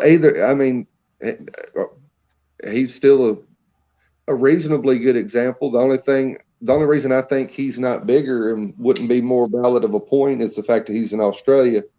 But he was very valid because he grouped the U.S. makers and the European makers in the same group as both being kind of negligent of the nerds. He called them the nerds that care about steals. Spyderco's the only one that really does it, and they offer the nerds what they want, and that's why they're successful. Well, no, what I'm saying is, what I was going to say is they don't. Spyderco doesn't talk to Jared. No. Doesn't talk to Middle Complex. Spyderco doesn't talk to I'm just saying they're talking to somebody that's got their finger on the pulse of what people want. Mass emails is what they responded to. Because if, like Shane posted Outpost 76 is cut tests. Now, if you go back and look at the older ones from Spyderco, they suck balls too. But what happened is they responded to the inundation of emails that they were getting back in the day. That's the thing is if something's fucked up, that's where us as a community, have to, if we email bomb whoever the maker is, and you've got 100 or 200 or 500 or 1,000 knife junkies like me and you emailing and saying, look, we all bought this knife and it's a piece of shit. You need to fix it. Then they'll fix it. And so that's the thing is they might have did it with Spyderco. They said something to Spyderco. I mean, Super Steel Steve was at the damn Blade show with a shirt that said "fuck Spyderco." I love that. JN, I think they might have changed the site because it was originally supposed to be over last week, and then they left it open through today.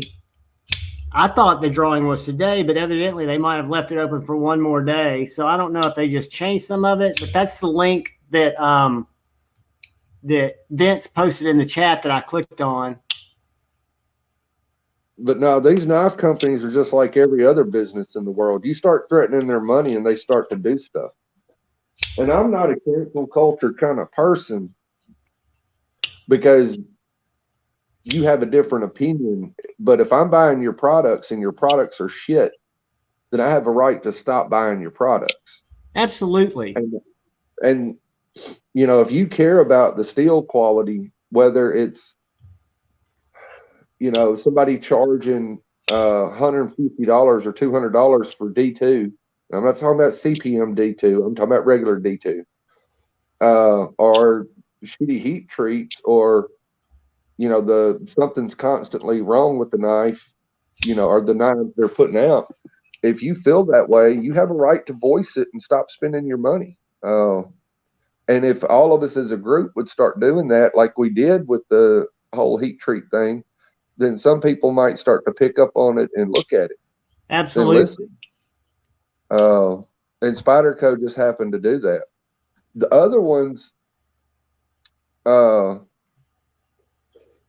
and I agree with that, Shane. I know they listened and improved, and that's what I'm saying is if you go back, they originally started this shit too, but now they've gotten a lot better. I still wish they would fix their American K390 and make it as good as their Japanese K390, but that's beside the point. Where's K390 made? Is it American steel? It's it's a Bowler steel, but if you get the K390 from Japan, like out of Endura or an Indela, or like mine's in a stretch, it's, I want to say, like 2 Rockwell points higher than the American version. Yeah,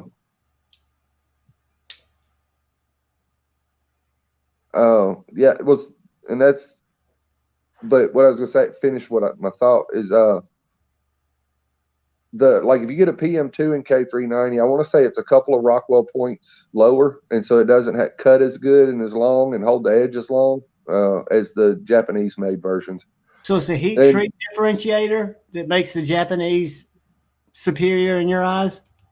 I don't know if they're aiming for a higher Rockwell is all I can tell you. Because the thing, and this is something that a lot of people don't realize, like with the whole M390 20CV thing, every steel has a heat treat range for austenitizing, which is the part where you make it austenitizing, which is the part where you make it hard. Austenitizing. Yeah, austenitizing. That's what they call that? No, austenitizing is the process. Gotcha. The austenite is the state the material state that it is when it's at that point. But anyway, all of them have a range, and you have a low range and you have a high range. Like in the case of M390, the low range is somewhere right around 2000 or 1800 degrees, and the high range is somewhere around 2000 degrees. And to save money, what a lot of these companies do is they go for that low end of the austenitizing temperature, because it saves a lot of money. Because to heat something up, from the difference between 1800 degrees and 2000 degrees is a lot of money when you add it up at the end of the year. It may not sound like a lot when you're talking about just this one time, but take your oven and turn it on 300 degrees and leave it on for the whole month.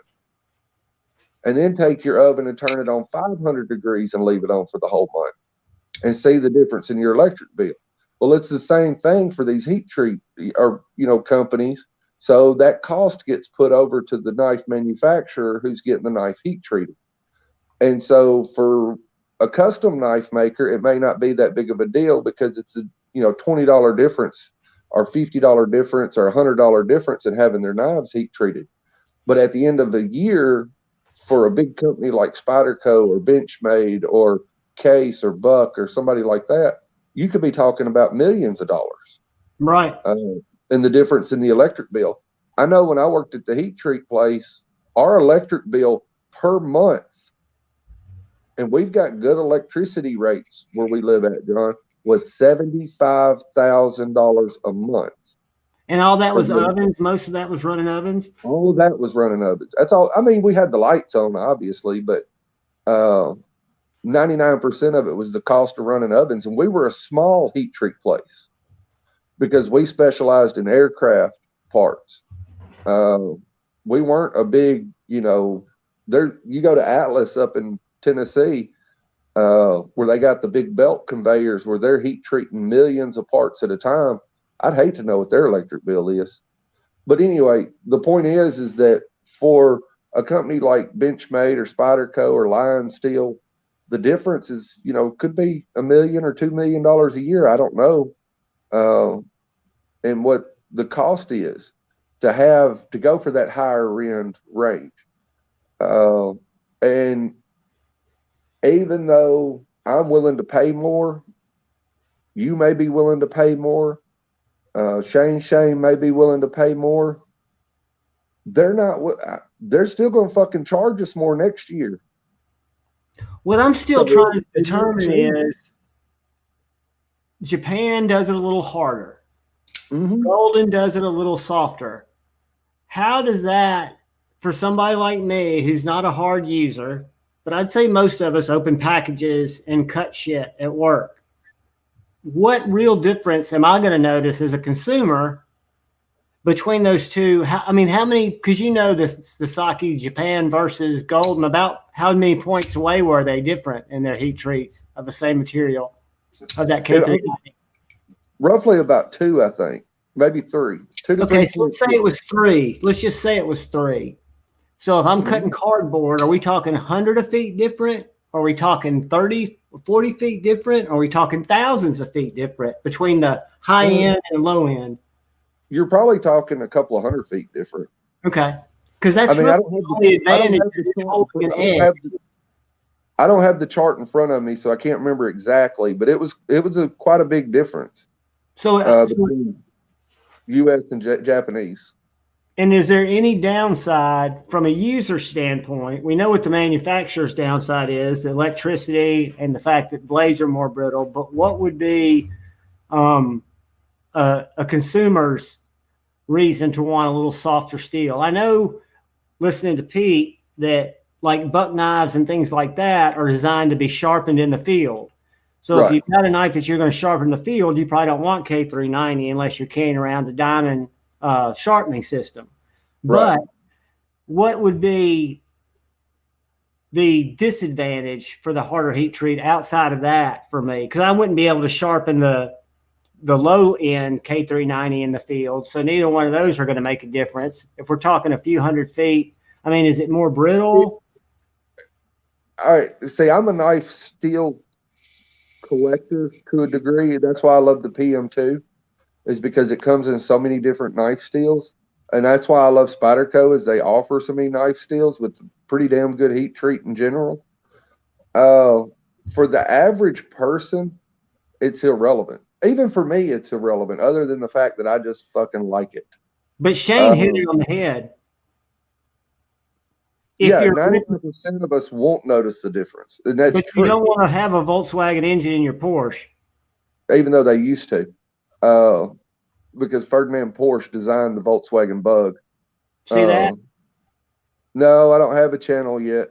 But yet is the optimal word. Dark Gravity is going to have a very cool channel if I have anything to do with it. But yeah, Ferdinand Porsche is the one who designed the Doodle Bug, the original Volkswagen Bug. And the original, if you go back to the 40s and 50s Porsches, they had the same motor. But you're right for today. But and Shane is right. I mean, for me, with 99% of what I do, it's cutting open packages, cutting up rags at work, and maybe cutting, some plastic strapping where stuff is strapped to a pallet, whether it's the plastic banding or the plastic wrap, that shrink wrap shit they put around pallets and stuff, because we have to wrap up our rolls. Mm-hmm. I don't know how soothing I am, but okay, Kyle. But I don't need a Maximet or K390 or any of that. I mean, to be honest, the 420 HC that Buck uses, or the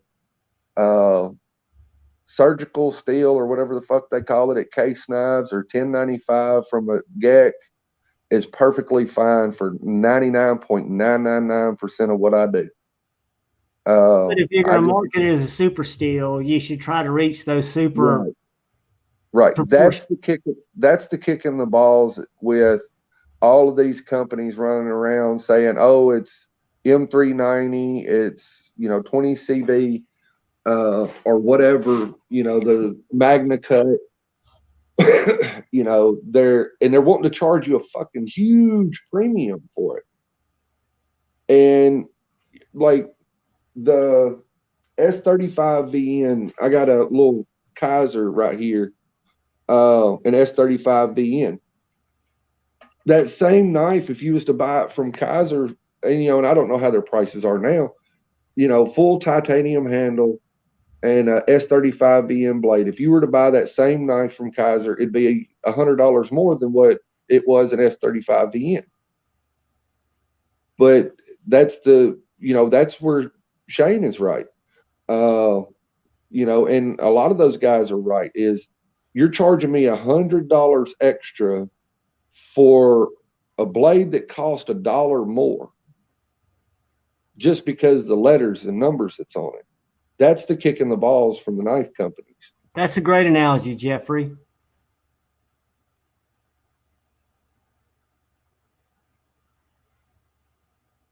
Yeah, and that is a great analogy, because that is essentially what they're doing. Is they're giving you a V8 with only 6 spark plugs.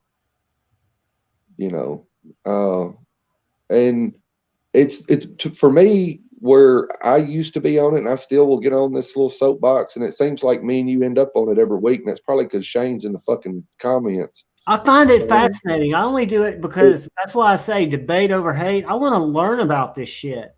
Let me tell you something. My relationship with Jason Grant is teaching me to make knives, and will never make a knife, but I just love learning.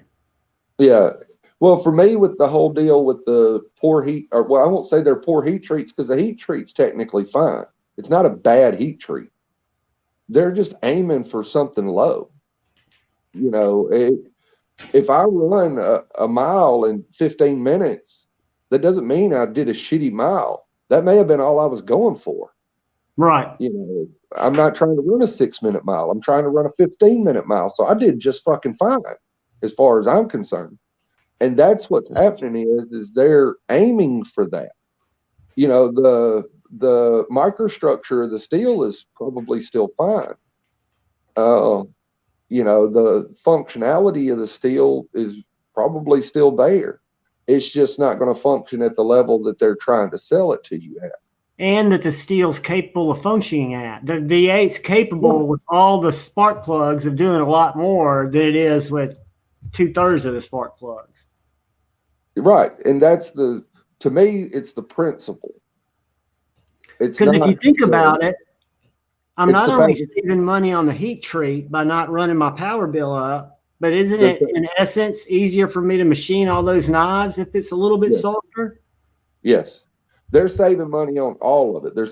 And when you add it all up, no, it's not a lot of money per knife difference.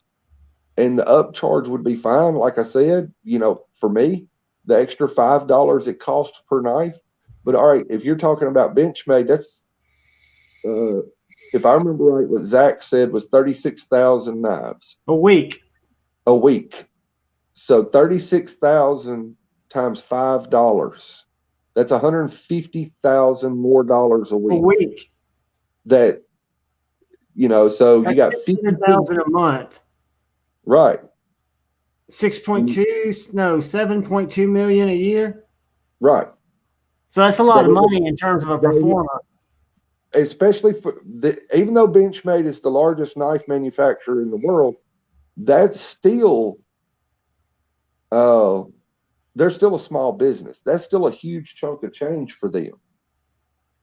You know, to lose $7 million in a year just by increasing their hardness, which wears out their tooling, their belts, and costs them more in heat treat money.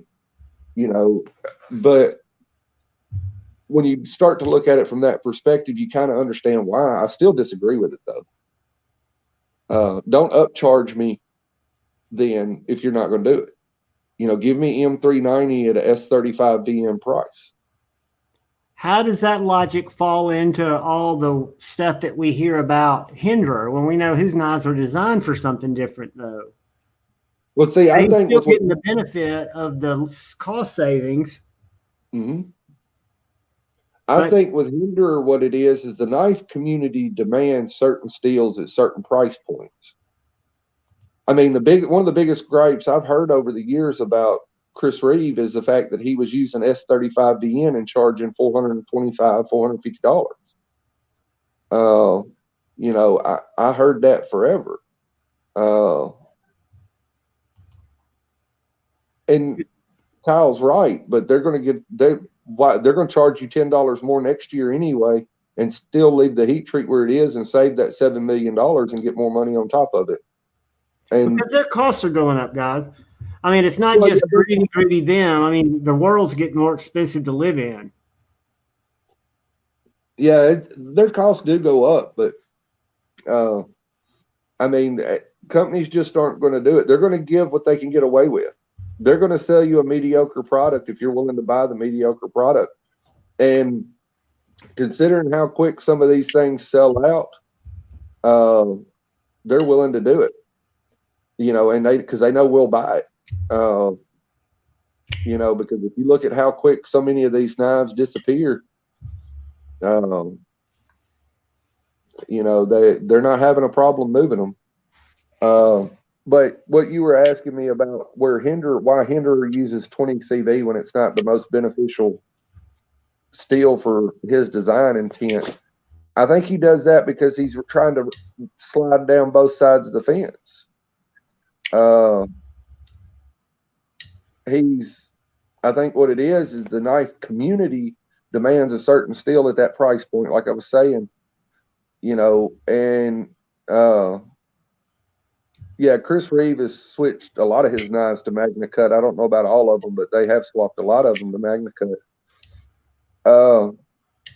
But Hinderer is using 20 CV and M390 because the community demands that he does. He also has some exclusive contracts with a couple of companies for some of the steels too. The only one I can think of right off the top of my head is he has an exclusive contract with Monkey's Edge for CPM 3V. Oh, really? Yeah, if you ever see that his drops with them, and I think if you see, I know Strider's exclusive drops with him. Who else is it?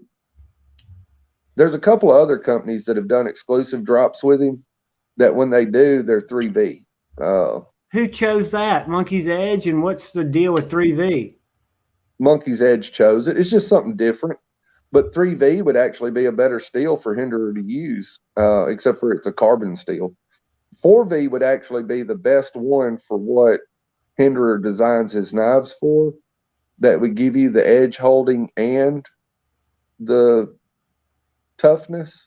But the knife community doesn't want that. They want, whatever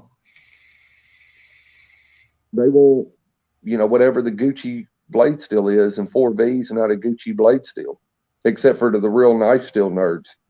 I mean, because we know what it is. Now, MagnaCut is a stainless version of it, so it's kind of a little bit better, and arguably a little bit better because you get the stainless features and a lot of the functionality of 4V. And you can go and look at Outpost 76 cut tests of CPM 4V Spydercos, and it's pretty well fucking up there. It's in the top, that very, very top tier up there with K390 and Maximet and Rex 121. And it ain't as high as Maximet and Rex 121, but it's up there with like, K390 and shit like that. The really hard steels. I haven't got to use the Bradford LMAX. I know a lot of knife makers struggle with LMAX. It cuts paper great. I know a lot of knife companies struggle with LMAX. It's a lot more sensitive to being burned. I'm not sure the chemistry, but I know it's a lot more sensitive to getting a burnt edge. And the couple of knives that I have in LMAX, they kind of suck until you get like to I'd say the third sharpening. It seems to be when you start to notice a difference. And I don't know if maybe it's because of the vanadium or something else in the edge, sparks off and gets real hot and kind of burns the edge of them. But like I said, I know with LMAX, you get about a couple of good sharpenings in and it seems to really come alive. I've got a Spyderco in LMAX and a Giant Mouse in LMAX. I think I've got something else in that too. I can't remember. But like I said, I like LMAX. But I like most of the weird steels. Yeah, the S45VN Hinderer, from what I understand, are freaking amazing. They're way above Hinderer 20CV and M390s as far as edge holding ability. And I know I love S45VN, what little bit of experience I have with it. I got a Spyderco in it, and then I've got some other random knife in there. But now, if y'all want something unusual, then you get M2. See, what's I got M2? a pocket knife. M2 is just an old tool steel. Ooh, is that your Wells? Yeah. Dude, that's a cool knife. Walter Wells, right? Walter Wells. Yeah. But I mean, I like it. I got it and asked him for it when he said he was offering M2 because it's different. And you don't see a lot of makers use it anymore. Used to, knife makers used M2 a lot more frequently. But for whatever reason, and I mean, I'm not nowhere near an expert on all the different steels and why there's a benefit to M2 over M4, because all I'm going to do is cut fucking packages with it and random shit around the house with it.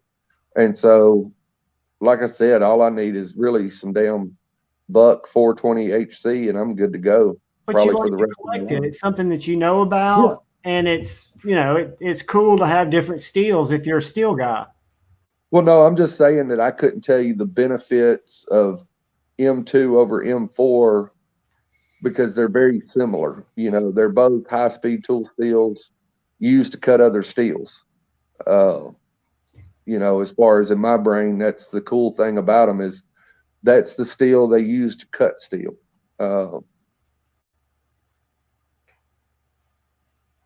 I didn't watch the Magna Cut, or if I did, I don't remember the results of it.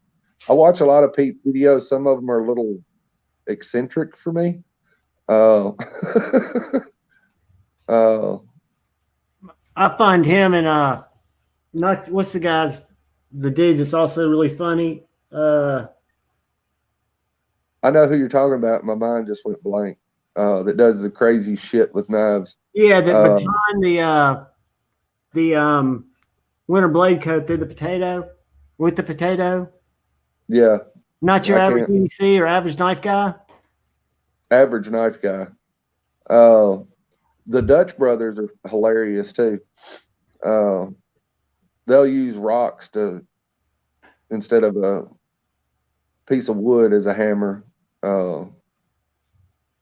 But no, back to the Hinderer thing. I think he's just trying to straddle both sides of the fence and get the best of both worlds. He's trying to heat treat it to where it functions for how he wants it to function for his target. But then everybody in the knife community says you got to use certain steels if you charge a certain price point. And so that's what he's doing, is he's just trying to have both sides of it. Because I've heard some of the knife reviewers, and I've told you about this. I won't say any names. I've told you the names. But I've heard knife reviewers in the past when Hinderer and Chris Reeve and I'm about, big knife guys that have a lot of influence had said, for this amount of money, it should be 20 CV when Hinderer has used S35BN, because if you go back a few years, most of the Hinderers were in S35BN, and they would say stuff like, for this price, it should be M390. And I've heard them say that about, even lower end knives, like the Kaiser I was talking about that I've got sitting over here that, it was a couple of $100. And I mean, it's a very, very small knife. People don't take into account the machining of the titanium handles is expensive as hell to do, because machining titanium sucks. But, they would complain and say that because this was, I think, $180, that it was too expensive because it was S35VN. And I mean, it's a little bitty knife, and for the price, it should be M390. And it's like, wow. But when you have people in the community saying that, that have influence, and you have some people that will listen to them, because like we were talking about earlier, a lot of the Chinese companies will reach out to knife YouTubers and Instagram influencers and be like, hey, what do you think about this? Well, I mean, they eventually change to other stuff and start using the other stuff. And so that's where Hinderer listened to the community.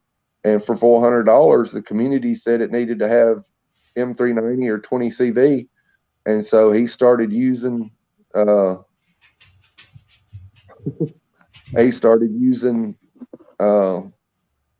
those steels just to make up for it. The knives are fine, Kyle. It's Rick Hinderer that's kind of I don't know if it was Rick or if it's his office manager. His shop manager. His shop manager is kind of a douche. But from my experience in the knife community, you get into there's so many fucking egos with some of these guys. They get blowed the fuck up and become superstars in their little world, and there'll be cocky assholes across the board. And I think that's some of what it was poor judgment, and but I've run into that in this world numerous times, and in this industry numerous times. Don't ever talk to Tony Marfione, because Tony Marfione is a way more cocky asshole than Rick Hinderer. And if you say something sideways about a Microtech, he'll come at you with both guns. You know, and there's other folks. Childish. Well, I get where they're coming from. That's not just their bread and butter, but however many people that work for them too. They're trying to protect not just their family. And you're right, he is. But you also got to take the perspective of Rick Hinderer Knives is not just a little short dude. It's 20 or 30 people that work there and whose families depend on that money to take care of their families. And so it's the same thing with whether, you know, Microtech or Spyderco, the Glessers, you know, all those folks they're going to try to protect their interests because that's how they take care of their family. That's how they take care of their employees, and their employees take care of their family. You know, they're going to be sensitive about it, I guess is a way to put it. You know, it doesn't justify some of the stuff they do. That's a little too kinky for me, G-Ball, but whatever your kinky is, man, I'm not going to shame you.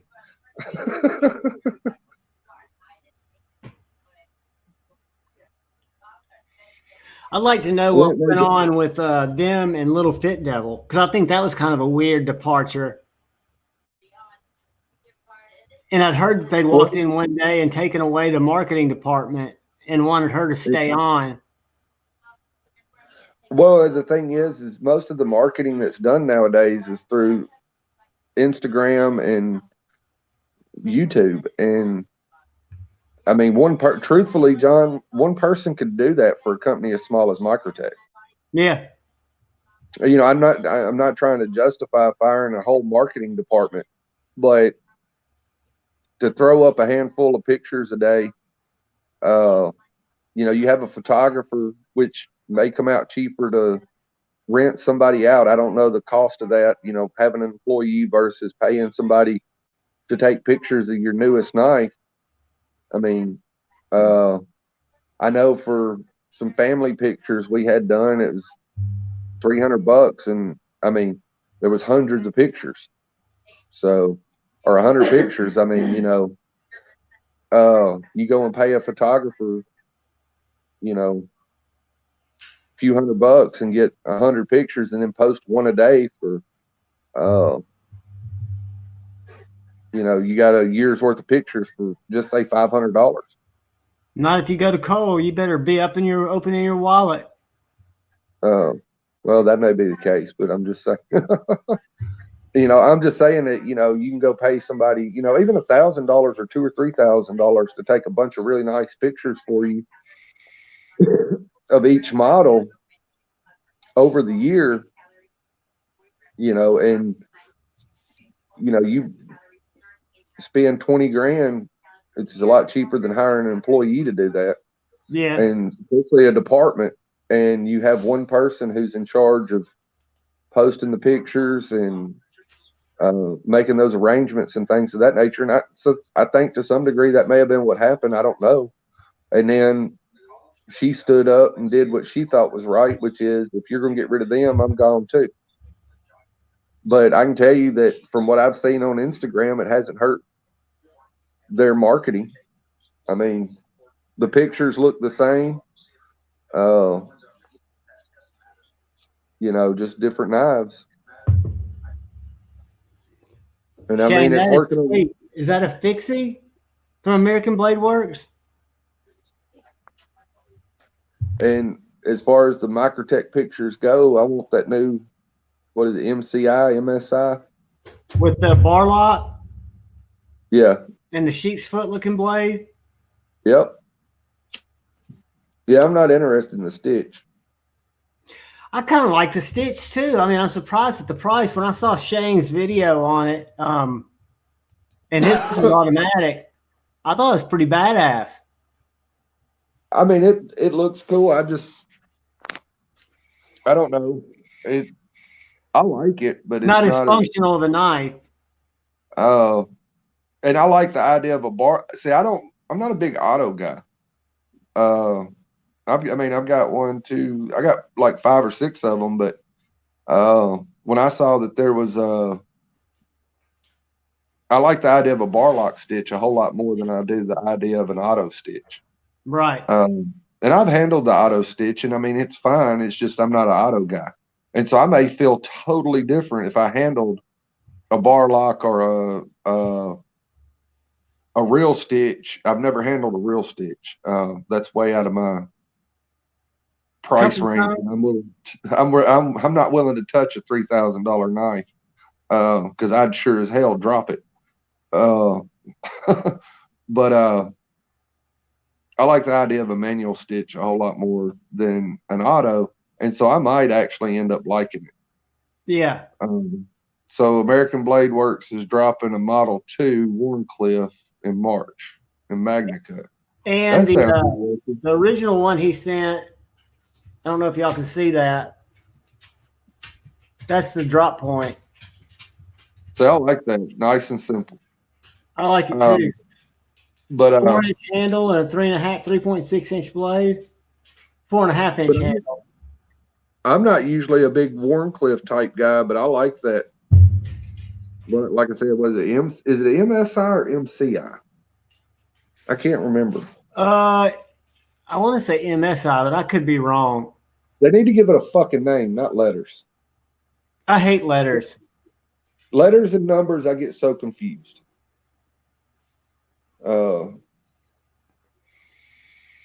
I wish she didn't enhance her chest. Yeah, I never saw the big deal about her, but that's just my opinion. No, that's all I'll say. Not interested. Yeah, she's not Countess Anne. You know, it just not my flavor. But no, what I was saying is whoever's doing Microtech's marketing now, I mean, they still got knives I like. So, I mean, whoever it is still doing just fine. And I couldn't tell you a difference in the pictures from yesterday and 2 years ago. I mean, because I mean, I'm the type of guy, keep it fucking simple. Just show me a picture. If the knife's cool as fuck, I'll like it and I'll go, think about buying it. If I don't like it, then I won't. I mean, I don't need somebody with fake tatas bouncing up and down or trying to show me their thong to get me to want to buy your knife. It does not impress me. I'm fucking old and I do not care. It never impressed me well, I take that back. It did impress me. I remember when I was a kid and we used to get Hot Rod magazine in elementary school and they'd have girls in bikinis in them. You little pervert. I thought it was cool as shit when I was 7. You were that 7-year-old kid, weren't you? My mom would say I couldn't hang out with you. But I ain't fucking 7 years old no more, so I don't need somebody in a damn bikini trying to sell me a knife or a gun. But I'm going to have to play devil's advocate. There's a big difference in what Countess Anne does because she's very elegant. She's always very well dressed, and she's showing Zebas or Spydercos or Kunwus. So she's got relationships with these brands, and she's not doing anything but showing a professional cleavage and big-ass brown eyes and beautiful lips and a nice knife. You're just blinded by the headlights. I would move to Serbia tomorrow. And the thing is I have no problem with women advertising knives and guns. I'm not saying that at all. I'm just saying that it's a little juvenile. They're preying on the men in the community. Well, say to me, and I hate to sound that way. I mean, you've had this conversation before because I don't want to sound that way. Because there's another girl in the community that I love to death, and she is sweet as an angel. And I don't know if she'd want her name said on here or not. Erica? No. God hell no. that does pictures of herself with knives, but she's a knife person, and I know she's a knife person. She's a sweet person. I know who you're talking about. She doesn't seem fake when it comes. She has 2 hobbies. She has 2 interests, and one of them is her badunkadunk, and the other one truly is knives. It's not superficial. And with some of the ones in the gun community and the knife community, I'm not saying they don't like guns and knives, like Samurai Buns. And she don't know who I am from Adam's fucking House Cat, so I don't mind saying her name. She's into that shit. She does CrossFit. She's a fucking stunt woman. She actually works with guns and does the shit. I mean, she's straight up legit. She does jujitsu, and she's hot as all get out, and that's fine. You know, if that's what they want to do, that's fine. You know, it's to each their own. But to me, it's the patronizing. That's what I feel like some of them do, is they're just like, oh, if I put this girl in a bikini and give her a machine gun and a big knife, they'll come buy my machine guns and big knives. And it's like, no. If you've got somebody who is legitimately in the community and does that, that's completely acceptable. They can do whatever they want. But when you're just trying to, you know, like I said, to me, just patronize the community, it's annoying. And that's what I think some of them are trying to do with some of these. And I think some of the women are just like some of the men in the community. And you know the guy that I'm talking about, that are just here to try to get $1. You know, they're just trying to use us as members of the knife community who legitimately love knives and love knives before YouTube, love knives before Instagram, and love them regardless of those. They're using them, or themselves, men or women, they're using their skills, whether it's their mouth or their body, to try to make money off of us. And to me, it just feels patronizing. I agree. You know, I have no problem whatsoever discussing knives with somebody like you, or watching your video and watching you just fucking oodle over a knife that I really don't care about. But I'm fine with watching that video because I know you love knives. But you take somebody that I don't feel loves knives, then I'm going to not watch. You know, and we've talked about that too. And like I said, who I watch and who I listen to, you know, is irrelevant. But there's people I don't watch that are very popular in the community because I don't feel they're real. I don't feel they're real knife guys and girls. I feel they're doing it just to try to get something out of it. It seems to me like they're doing it to make a manufacturer happy, more so than they are to be objective with whoever they're sharing their content with. They're doing it just solely to try to make money. And I have no problem with successful YouTubers like Jared making money. One of my favorite YouTubers is making God only knows how much fucking money, and that's Oxhorn. For one, he doesn't talk like I do, you know, so I mean, you've got a golden voice, dude. You're going to be surprised. You're going to get a lot of hours because people will put you on to go to bed to. Then your ads will play. No, I'm not talking about that. I'm talking about Oxhorn is he does video game content, and I mean, he's got like 6 million followers, and he's probably making only God knows how many thousands of dollars a month, tens of thousands of dollars. Because I think I've told you about it. I sit there and tried to figure up all the Patreons he has, and if the lowest tier was $3, he's making like $30,000 a month just in Patreon, much less ad revenue, because he's completely PG, no cussing, you know, and I mean, he just pumps out content, and so I'm sure he's making what most of us make in a year, he's making probably in a month. And I have no problem with that. That doesn't mean you're fake just because you make a living off of what you do. No.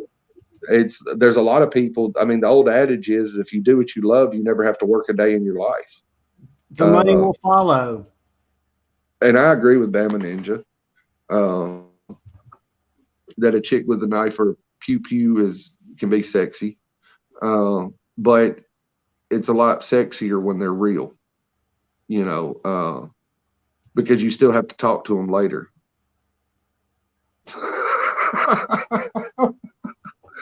I don't know about that. I mean, I hate my voice. Dude, you've got a soothing voice. It's a radio voice. Not that it was made for radio.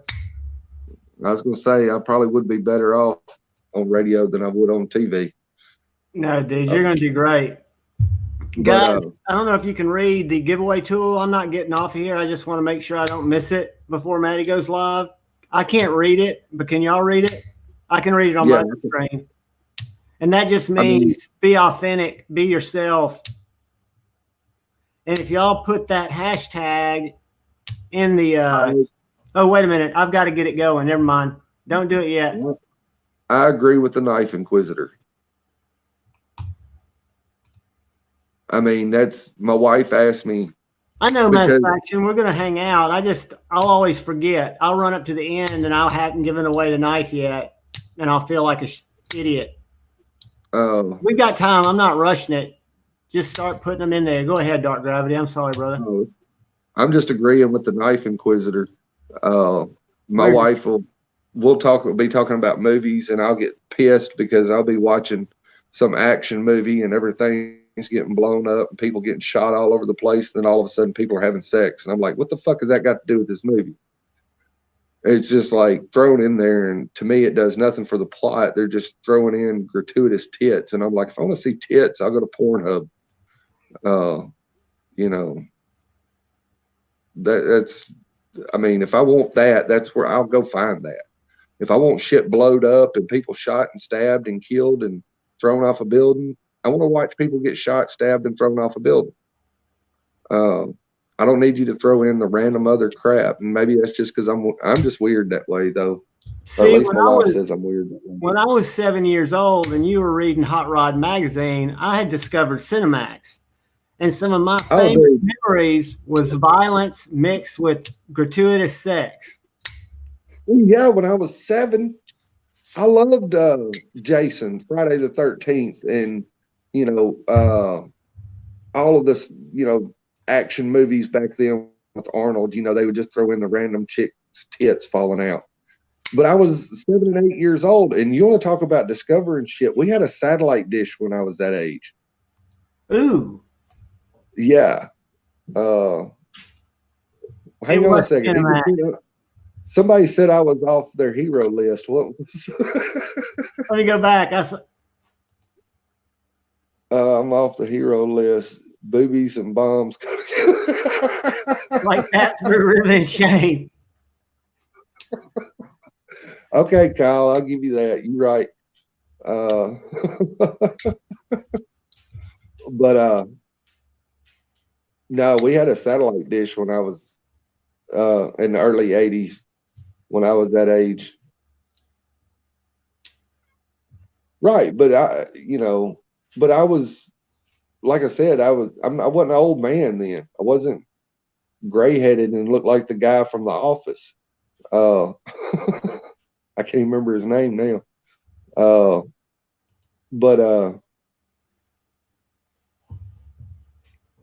Oh, dude, when they come out with DVDs versus VHS, that was a game changer. And the Zoom feature you got with DVD, the Zoom feature you got with DVDs over VHS, and then when they come out with HD and the Zoom feature that you got, man, those are game changers. And I'll agree, James Bond had some of the sexiest chicks, and I don't think they ever showed titties in that. But I mean, as a little kid, I can remember Octopussy's poster still. But do you know what's crazy? The original James Bond movies back in the, I guess, late 60s through the 70s were all rated R. Were they? Yep. Just because times were so much more simple there? I just know they were all, like all of the first handful of movies were all rated R, with like Sean Connery and Michael Moore and all that kind of stuff. I know all of those back then were rated R. Yeah, that's true right there, Tim. Old porns made me want to be the pizza delivery guy for sure. Because man, they had it made. Yeah, they were rated R. I don't know. I remember those days. This is took the dive off the fucking deep end now. Hey, we're about to do a giveaway. No, we're to the Sears lingerie section of the Sears catalog, John. This is really gone downhill. We've been there. We've all been there. For me, it was the Victoria's Secret catalog, though. But I'm trying to think of another direction to take this conversation. Don't read Brand New Americans. If you don't want to be, if you don't want to be the pizza delivery guy, be a stepbrother. Yeah, the stepbrother, pizza delivery guy, the plumber, the gardener, pool guy. Yeah, the pool guy, definitely the pool guy. See, I didn't know that. I just knew what Jeffrey said about the PG-13 was come up with the second, what was it, Indiana Jones movie or something. I just one of them useless pieces of information as far as the James Bond movies, the old James Bond movies being rated R originally. I used to have conversations with my grandmother. Grandma, why can they show her boobies in there? Talking about National Geographic. And my grandmother, who was German, would tell me they're in natural habitat. Yeah. And all I'm doing is looking at these boobies. But well,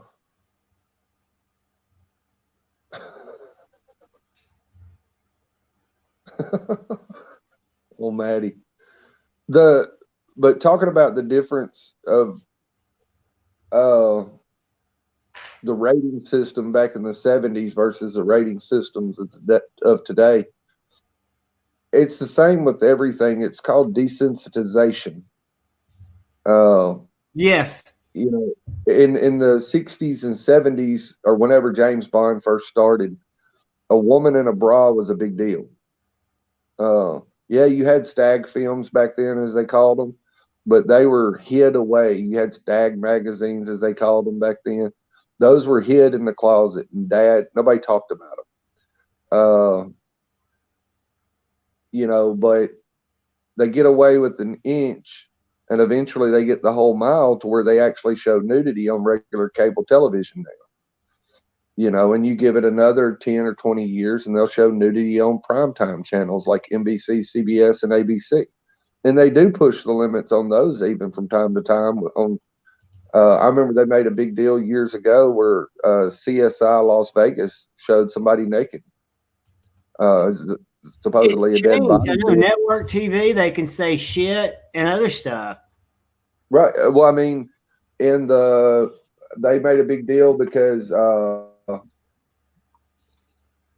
I think Walking Dead was the first regular cable TV show to say is either fuck or dick or something like that in it. You know, and that was 10 years ago. You know, and so it's desensitization, and so now we're to the point where you know, things are just normal, and that's where the rating system gets lower and lower to where you know you can have more violence and more this, more that, and nudity or whatever the case may be, more foul language, and it still be acceptable. Did you happen to see Mass Factions live the other night when Eli chopped Shane down to more to his size? I was listening to it, but I ended up falling asleep. I done got to where I've been coming home lately and falling asleep. I do that too. I don't know if y'all saw Pocket Metals live the other night when Colton Sales snuck on there I was supposed to be there, and I'd fallen asleep right over there on the couch, sitting up, and woke up. It was right like 9:05, and I was like, shit, and came over here and got in the lobby, and Colton was up there, and the chat was blowing up. I don't know if you remember him, Dark Gravity. He's the one that drove up the auction and was fucking around in Jason Brown's thing.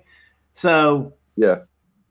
I didn't know I didn't know the name of the person that did it, but I knew somebody had did it. And I remember when it happened, even somebody had did it, but I didn't know the name of the person that did it.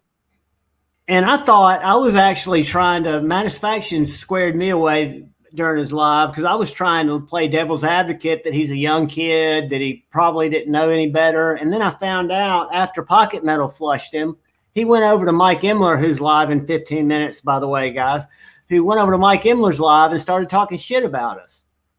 Yeah. And started bitching about us and Jason Brown, Brother Brown. So fuck Colton. I should have changed the hashtag to that. Has everybody got their BU booze in? I'm going to give it about 3 or 4 more minutes.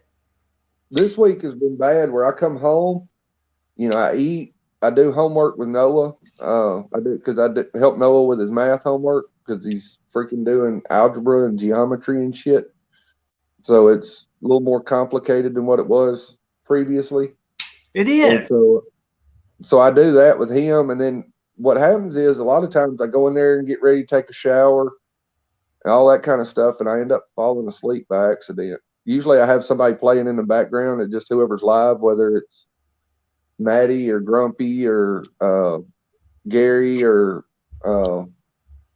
Casey or something like that, and then I would fall asleep. And then a lot of times whoever's on at 9 o'clock, I usually will start them, and usually within 15 or 20 minutes I'm gone. My wife gets mad because she'll be having to fucking listen to one of these guys talk, and I'm over there snoring, and she's over there hitting me, telling me to turn off my damn phone. As you're passed out. Yep. Oh, my wife jokes I got narcolepsy because if I sit down too long in a chair, I'll fall asleep. I can do it too. Great Panic and I can be having a conversation and I'll nod off. Well, see, that's the reason I sit outside is because if I go inside, I'll be gone. I'll be out. And then sitting there at 2 o'clock in the morning and can't sleep. Doobie, what's up, brother? I did the same thing. My hours are so irregular because I'll fall asleep usually around 6 or 7, just sitting on the couch watching streams, and then wake up at 11 and go, God, I've got to get to bed, fall back asleep, and then I'm wide awake at 3 o'clock in the morning taking Instagram pictures when nobody can be there. Cooper Light. Oh, but yeah, I go in spurts with that. Like there'll be some week, like last week, I was just wired. And a couple nights last week, I couldn't even go to sleep. But then, like I said, this week, I think, well, of course, tonight I didn't. No, actually I did. I took a nap before this. My bad. All right, we're about to run this giveaway because Cooper Light Steve's got another possible giveaway. Go ahead, Dark Gravity. I didn't mean to interrupt. Oh no, you're fine. I think every night this week I've took a nap, or I've ended up falling asleep listening to whoever was live at the that 6 o'clock time frame for us, and I end up falling asleep, and then waking up later, and then able to go back to sleep at about 9:30. Guys, I'm putting the email in the chat for whoever's getting ready to win this, or you can send me a DM on Instagram. And then I'm going to run it, and we're going to see who won. So if anybody'd like to throw in, you got about 10 seconds to put in hashtag BUBoo, which means just be authentic. Be yourself. 5, 4, 3, 2, 1. We got somebody slipped in there. Awesome. Here I go. Oh, and I'll try to swing by John's tomorrow and kick him in the eye and make him take y'all's stuff to the post office. Autumn Wind, congratulations. Autumn Wind, congratulations. Hey, I got to talk to you too about, do we want to go to Decatur or Scottsboro. Jeff had asked about that. Well, I messaged both of y'all and told both of y'all may not want to go because I'm going in the morning. When did you message me? Well, I can't look at my text messages right now. Okay, I don't think you did, but we'll talk after this. But because the only reason I'm going in the morning is one, so I don't piss away the whole day. Right. But two, that place gets fucking busy. Oh, I know. And so they open at 8, and I was thinking about leaving the house around 8, which of course you could leave like closer to 9, and you would get there the same time I did, because you being so much closer and right there next to the interstate. Right. And that way, I could basically be done by lunch and then head home. And Lo's going with me, and she won't go if I let her get comfortable. She's the type too that's got to get up, get dressed, and go. Well, Jeff and I might meet you over there because I think he was interested in going over there and trying to find some stuff to take to eBay. Well, see, that's what I'm going for. If you will just email me or hit me up on Instagram at J Evans Knife Addict Life, and then we will go back to Coprolite. You sure you want to do a giveaway, Coprolite? You sure don't have to, buddy, but I will put an F Colton tag in there. Well, say that's mostly when of course I'm gonna look for stuff for myself, and I've been there before and bought a couple of Spydercos. And I don't know I don't know how common knives are now, but they I bought a Leatherman Wave there for like $15. And I bought a couple of Spydercos back in the day for like $10 or $15.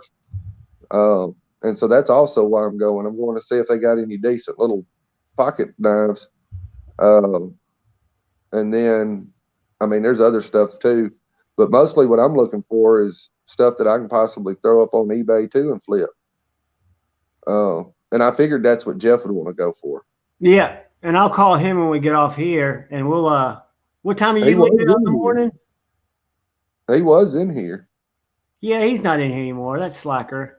I was trying to find, y'all put some love up for Coprolite Steve making another killer giveaway available with a lightweight pair of 3. I was trying to find what we're going to put in. I'm just going to do this. Hold on.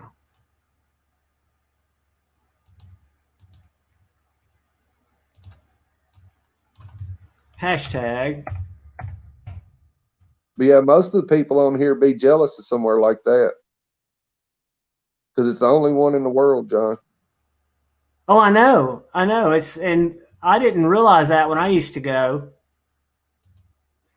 All right, guys, this giveaway is for Coprolite Steve, lightweight pair 3, and you guys can reach out to him on Instagram. Is that the best way, Coprolite? And this is what you're going to put in for Brother Brown. My computer's frozen up. Uh-oh. Death Spiral. Ruh-roh. It'll catch up in a minute. Actually, what I need to do is keep you from buying knives this week and make you go buy yourself a new laptop. You can get one that's probably faster than yours for $200. Did I freeze? I'm showing a death spiral on mine. God damn it. There it goes. Was I frozen? You weren't froze. I don't know what the fuck that was. All it was a death spiral, and it took a minute for it to pop up. Yeah, that's something I got to get a computer. All right, that's guys. What I did.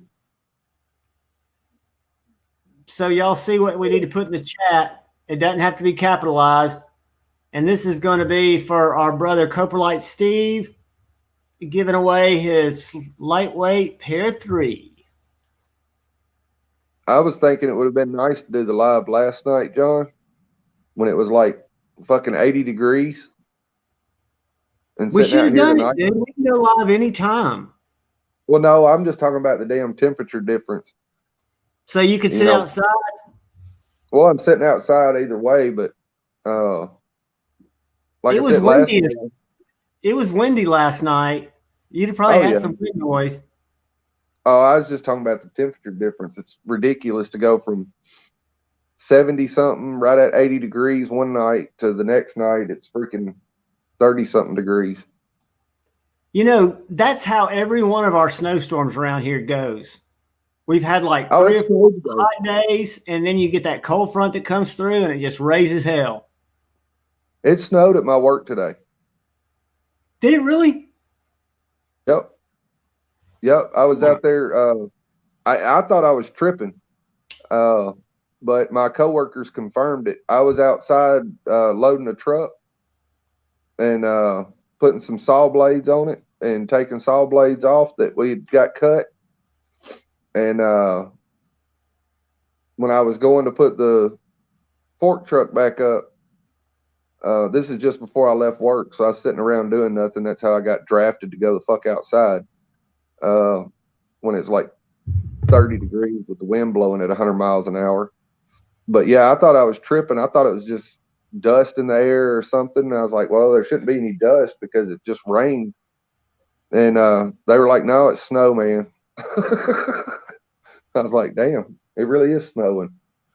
But all I wanted to do was get back inside after being outside for a little bit.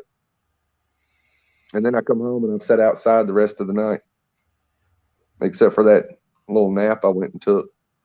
And that means you can stay up and watch said faction. We got 41 entries, guys. I'm going to give it about 30 more seconds. I'll listen to them until I fall asleep. What's Mark think about that? Does she have to turn off your phone?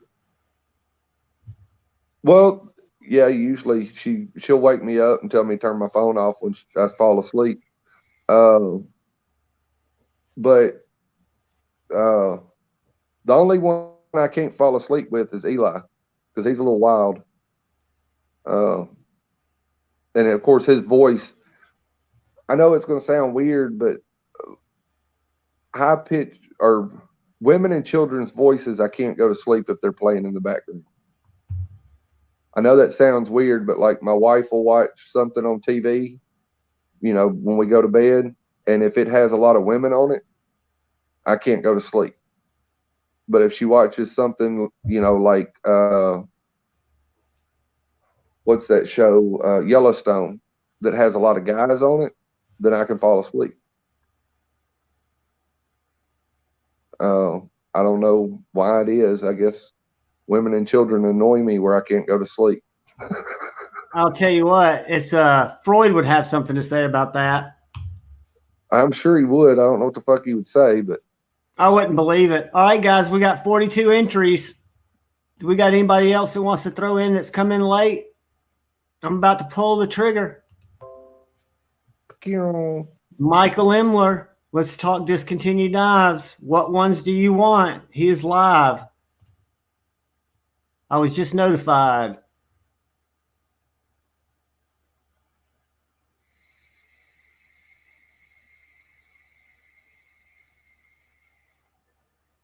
Ed. Who's Ed's just been Ed? All night. Huh? The Ed guy's been in all night. Oh, I know he's been in here all night, but we got too many Eds floating around. This is just Ed. Just Ed? Just ED, yeah. And he's going to have to email or are you on Instagram, Ed?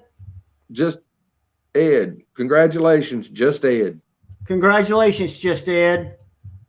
Well, it's throwing me off because you got Shane up there and it says Edgy. So I see Ed, then I see Ed, and I know Ed Harrison. I assuming Ed Harrison's still in here. And so it's like Ed's all over the community. It's like Ed's everywhere. But are you still in here, surprised. Ed?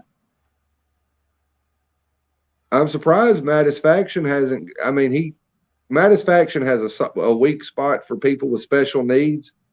I know because he has Stevie on every week or all the time. I shouldn't say every week, all the time. So I know that Mattisfaction has a soft spot for people with special needs. I mean, if you ever listen to Mike Emler's live, he's very needy. Oh God, he's needy. He needs money. He needs subs. He needs Patreons or whatever. I mean, he needs money. Huh? GoFundMe's. He needs GoFundMe's. He's very needy. He's very special needs. And so Mattisfaction should start having him on his lives. I mean, he's helped Stevie, who's special needs, so he could help Mike Emler, who's special needs.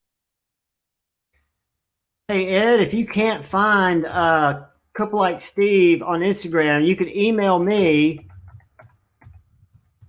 at this email address right here, your address, and I'll make sure that he gets it. And I'm going to stop sharing.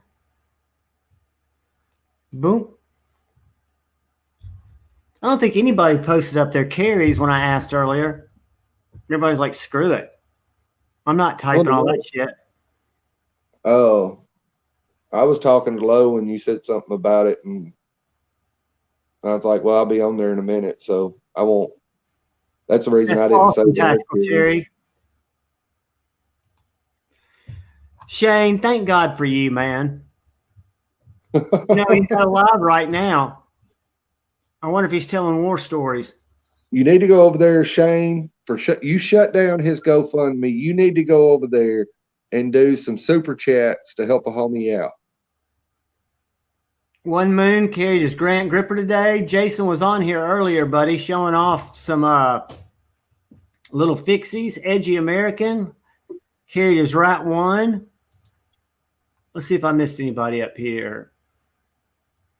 Let's get back down. Mannix 2 Maximet. That's a steel that I don't have in my collection. Okay, this is where I'm going to mess up. Fair Forged Valor, and Kevin was pronounced that. Knipex? It's Knipex 180. Knipex. I've got one of the little bitty ones.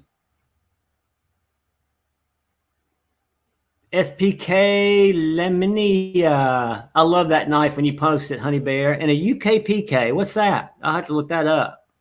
That's a Spyderco. United Kingdom pocket knife. Michael Morgan carried the 0562 tie. Patina Turner, the badass Terrain 365 Invictus. That is an awesome knife. Can't hide money. Hey, it's a good knife.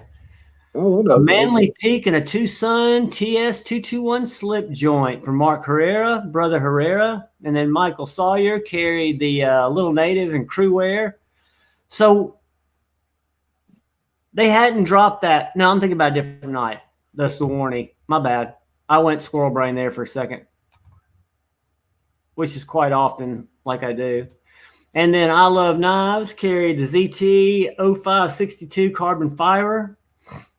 And then Tactical Terry carried the Devo Stout and Ohio Riverjack. And then Pretty Fly for a Knife Guy carried his Tanto PM2 and his Mini Penguin. I really like that Tanto PM2. And then Mike Reese for Frag Friday carried his Nimble W and his Grant Gripper. And then the Knife Inquisitor carried the ZT 0055. I turned my dock today. Let's see what Crispy's got. My dock today onto a Shodan while talking out my stitches. He went to Chicago Knife and purchased. Sweet! Another knife community member. Crispy, you need to introduce him to YouTube and this lovely addiction we all have going, that we support each other and make each other not feel bad. And then Jeffrey had his, I love the little Essie Kendura and his Magna Cut Mordax. I've got both of those little knives, and that is a great, well, not little knives. The Kendura is a little knife, but I love the Magna Cut Mordax. And then Dwayne Letterman got the mini proponent that it took me so long to send out because I'm such a slacker. I'm glad you like it, buddy. Don't let it drop on your finger. That thing is slicey. Snoopy 1X PM2 and a GEC 15. I hate that Pocket Metal went to dinner. He'd love that. And then Dean Griffin, Les George SBR. I love that knife. And Bama Ninja carried his Escort Creons and the Sea Snake around his neck. Sharp Guy carried the BM Grizzly Ridge. Scotty, Mr. Sobex, carried the 940, which is a great knife. I still love the 940.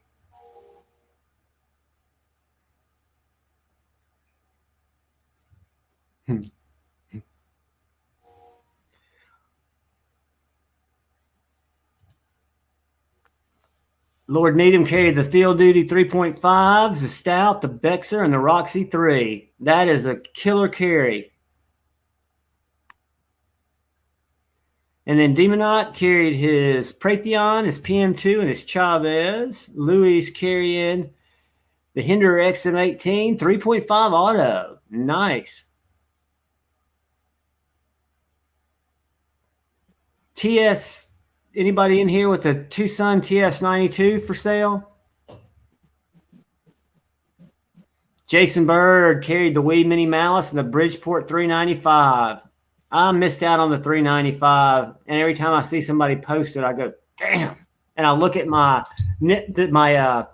Asher Nomad. That's the reason I did not get the Bridgeport, because I felt like it was too close to this knife in my collection, even though it's not. And then Josh Worth carried his S90V PM2 pimped out. Carco, the HFB Cab Jr. What's that, Dark Gravity? I don't know. That's what I was trying to figure out. I'll have to Google that one. And then Ed, the winner, carried Spyderco Shaman Z-Wear. That's a nice-ass knife, too. Absolutely. Ooh, Bluminati's got the epic carry. Here we go. Let me get my breath. Black Mini Paragon, Black Kaiser Baby, My Card Opinion, Real Steel Metamorph, Devo Stout, Devo Growler, Beyond EDC Night Horse, and Vampire Jack. Jake's Jank, Top Dog Matty Hanks, and JN Touchwood. I love it. I love your carries, dude. You got one hell of a belt.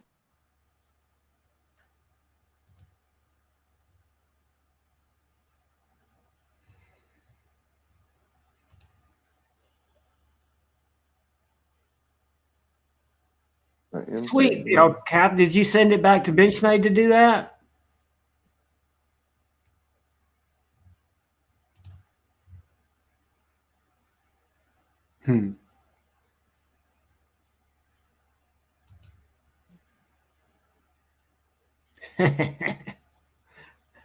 That's funny. I don't care who you are. Well, you was talking about Pocket Metal and the GEC he was carrying earlier. I'm actually carrying a GEC 94 that I got from Pocket Metal. Which one? The 94? Yeah. What's that one look like? It's a little single blade. Let's see if I can. I mean, my lighting sucks for knife show and tell. Oh yeah, but it's got that little It's got some. Yeah, it's like a Laney's clip with a long pull, and it does have some rust on it. I live in Alabama, and I work in a steel mill, so I fucking sweat. Rust never killed anybody. You just got to get tetanus shot. You know, so it does have a little rust on the blade, but I carried it. Well, at work, I carried the XM18 that I carry a lot of times, like I said, because it's in pocket of my work pants now in the floor in the bedroom. And then, since I've been home, I've been carrying the Wells and the Kaiser Zip Slip. I love the Kaiser Zip Slip. If you can find one, I recommend it if you like slip joints. I love that zip slip. I was with you when you bought that. Yeah, it's what I love about it is the way it works is totally different than any other slip joint. I don't know if Mike Magnino patented the way it works or not, but he developed the way it works, and it works totally different than other slip joints. You know, the back spacer doesn't move when you open and close it, and I just think that's neat. Plus, the contoured handles on it, the machined handles, it punches way above its price point to me. I didn't, I said it being $180. That's what the retail was. I got it when St. Nick's Knives was clearing out all their Kaiser knives and had them like an additional 50% off. So I paid like, I think right at $100 with tax. Were we in the Huntsville store or were we in the Athens store? We were in the Huntsville store. Me, you, and Shane had met up at the Huntsville store. Yep. I'll tell you what, I love buying stuff from Lefty because he has the best packages. He ships shit right away, and he always includes swag.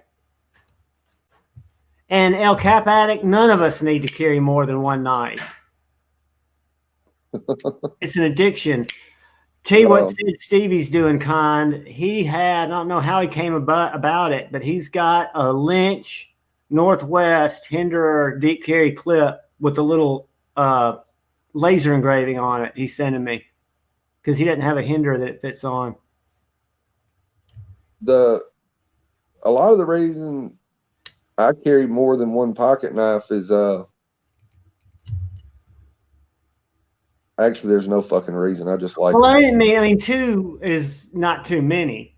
But to have 4 Apache cases gets a little excessive, and a door hanger that's as big as your door. Well, I'm not talking about what I own. I'm talking about what I carry. Oh. I was proud of myself for carrying my my Spiro today, and what a great knife for $115. Guys, reach out to Asher Knives on Instagram.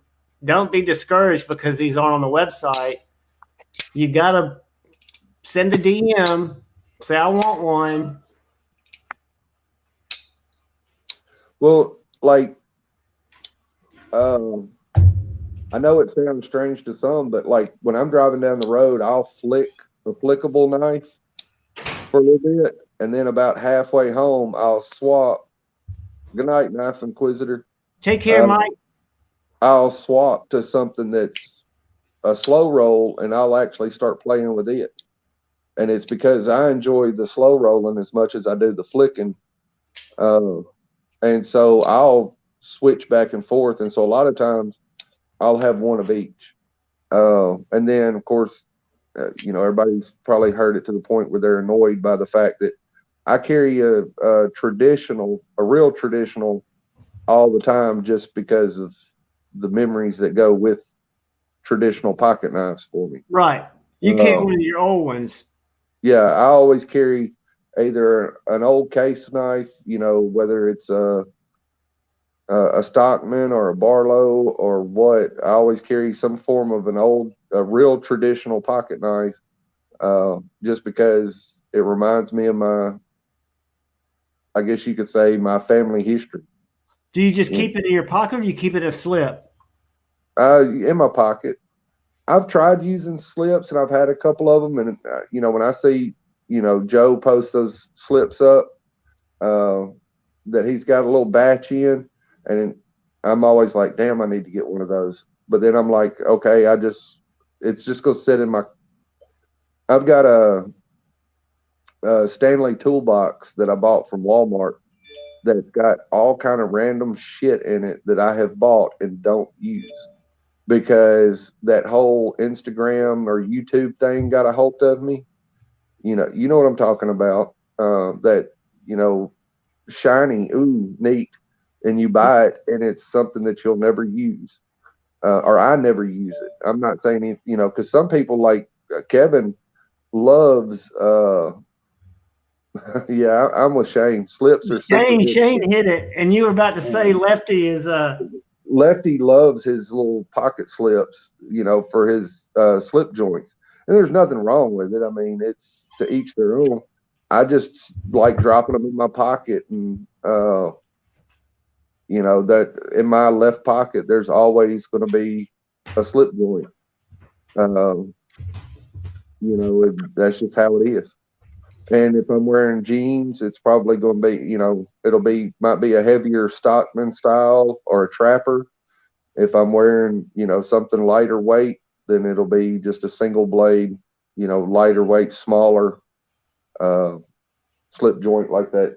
GEC 94 is really, really tiny compared to a lot of the knives I carry. Right. The only one I think I'd carry a slip with is something like that Bexar that's so thin, you know, where it maybe wouldn't feel. Because I would think if you carried, for example, like an Ohio River Jack, it seems like it might add extra bulk in your pocket. Because that's how I carry my little fixies, is I carry it in my left pocket. And even something as small as this or as small as this take up that left pocket. I mean, you can get around it, but you don't have a lot of room, you know? But see, that's where I wish I got to get me first thing I got to do real soon. Me and Lo was talking about it earlier, is I got to get a camera stand because I can only use one hand. Because like that GEC 94, I guess I could stand up and stand over the. You don't have a tripod? You hold that all night? No, I've been holding it all night. I've been holding it every time. Damn, you got a steady hand, big boy. I've been holding it for 3 hours. But we can get you a little tripod. Well, I can get a tripod. I don't think about it until Friday night. I'll send you a link. You can order it Wednesday, and it'll be here before Friday night.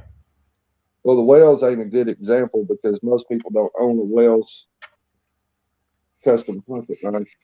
Of course, most people don't own a Strider either. But somebody get Edgy some Narcon stat. But this gives you an idea how small the GEC is, the 94. I mean, this is a Strider SNG, which is a standard 3.5 inch. Wish I had better freaking light too. But I mean, you can see it's tiny compared to just a standard size pocket knife. I mean, it's not even as big as my index finger, which I don't have. That's a little knife though. I don't have small hands, but necessarily, but I'm just saying that it's about the size of my index finger. So, I mean, it's a relatively small knife. And so that's what I really like about it is when I was younger, I was into the Stockmans. I don't know why. I just like Stockmans. But now that I'm older, I actually prefer a small single blade because I think a lot of it is I just use it like we've talked about to cut open packages mostly, or cut some shit for low, cut open a bag of chips that's pissing me off. That's what I carry my little fixies for instead of a slippy. That's the one I carry today. See, I like that. This is this guy Paulus makes them Baltic blades over in Lithuania in his garage. I was watching when you were talking about it. S35, like $90. He just did a drop and they're gone now, but they were all shiny. That thing's thin too. Oh, dude, it's super thin. And I got it in this little taco sheath. Look how small it is. Don't stab yourself in your testicles. No, I don't want to stab myself in the willy. But I don't even know it's there. Oh. I still don't know why I don't carry fixed blades. I just never have gotten into them. It's a brand new thing for me. And like I say, it's revolutionized the way I carry. And it's making the blades last a lot longer on my folders. Because I literally, to make all my cuts, and this is a great, you talk about slip joints. This little guy right here is tiny. You can drop that in your pocket, not even know it's there. You can reach around it. You can put your phone in there with it because it doesn't have any sharp edges. And then you've got just a little slicer for opening packages, cutting string, cutting straps, whatever you need. Cardboard, people. I think a lot of it with the for me with a pocket knife with a folder is it's the action, it's the process. It's not just the fact that I have a knife. It's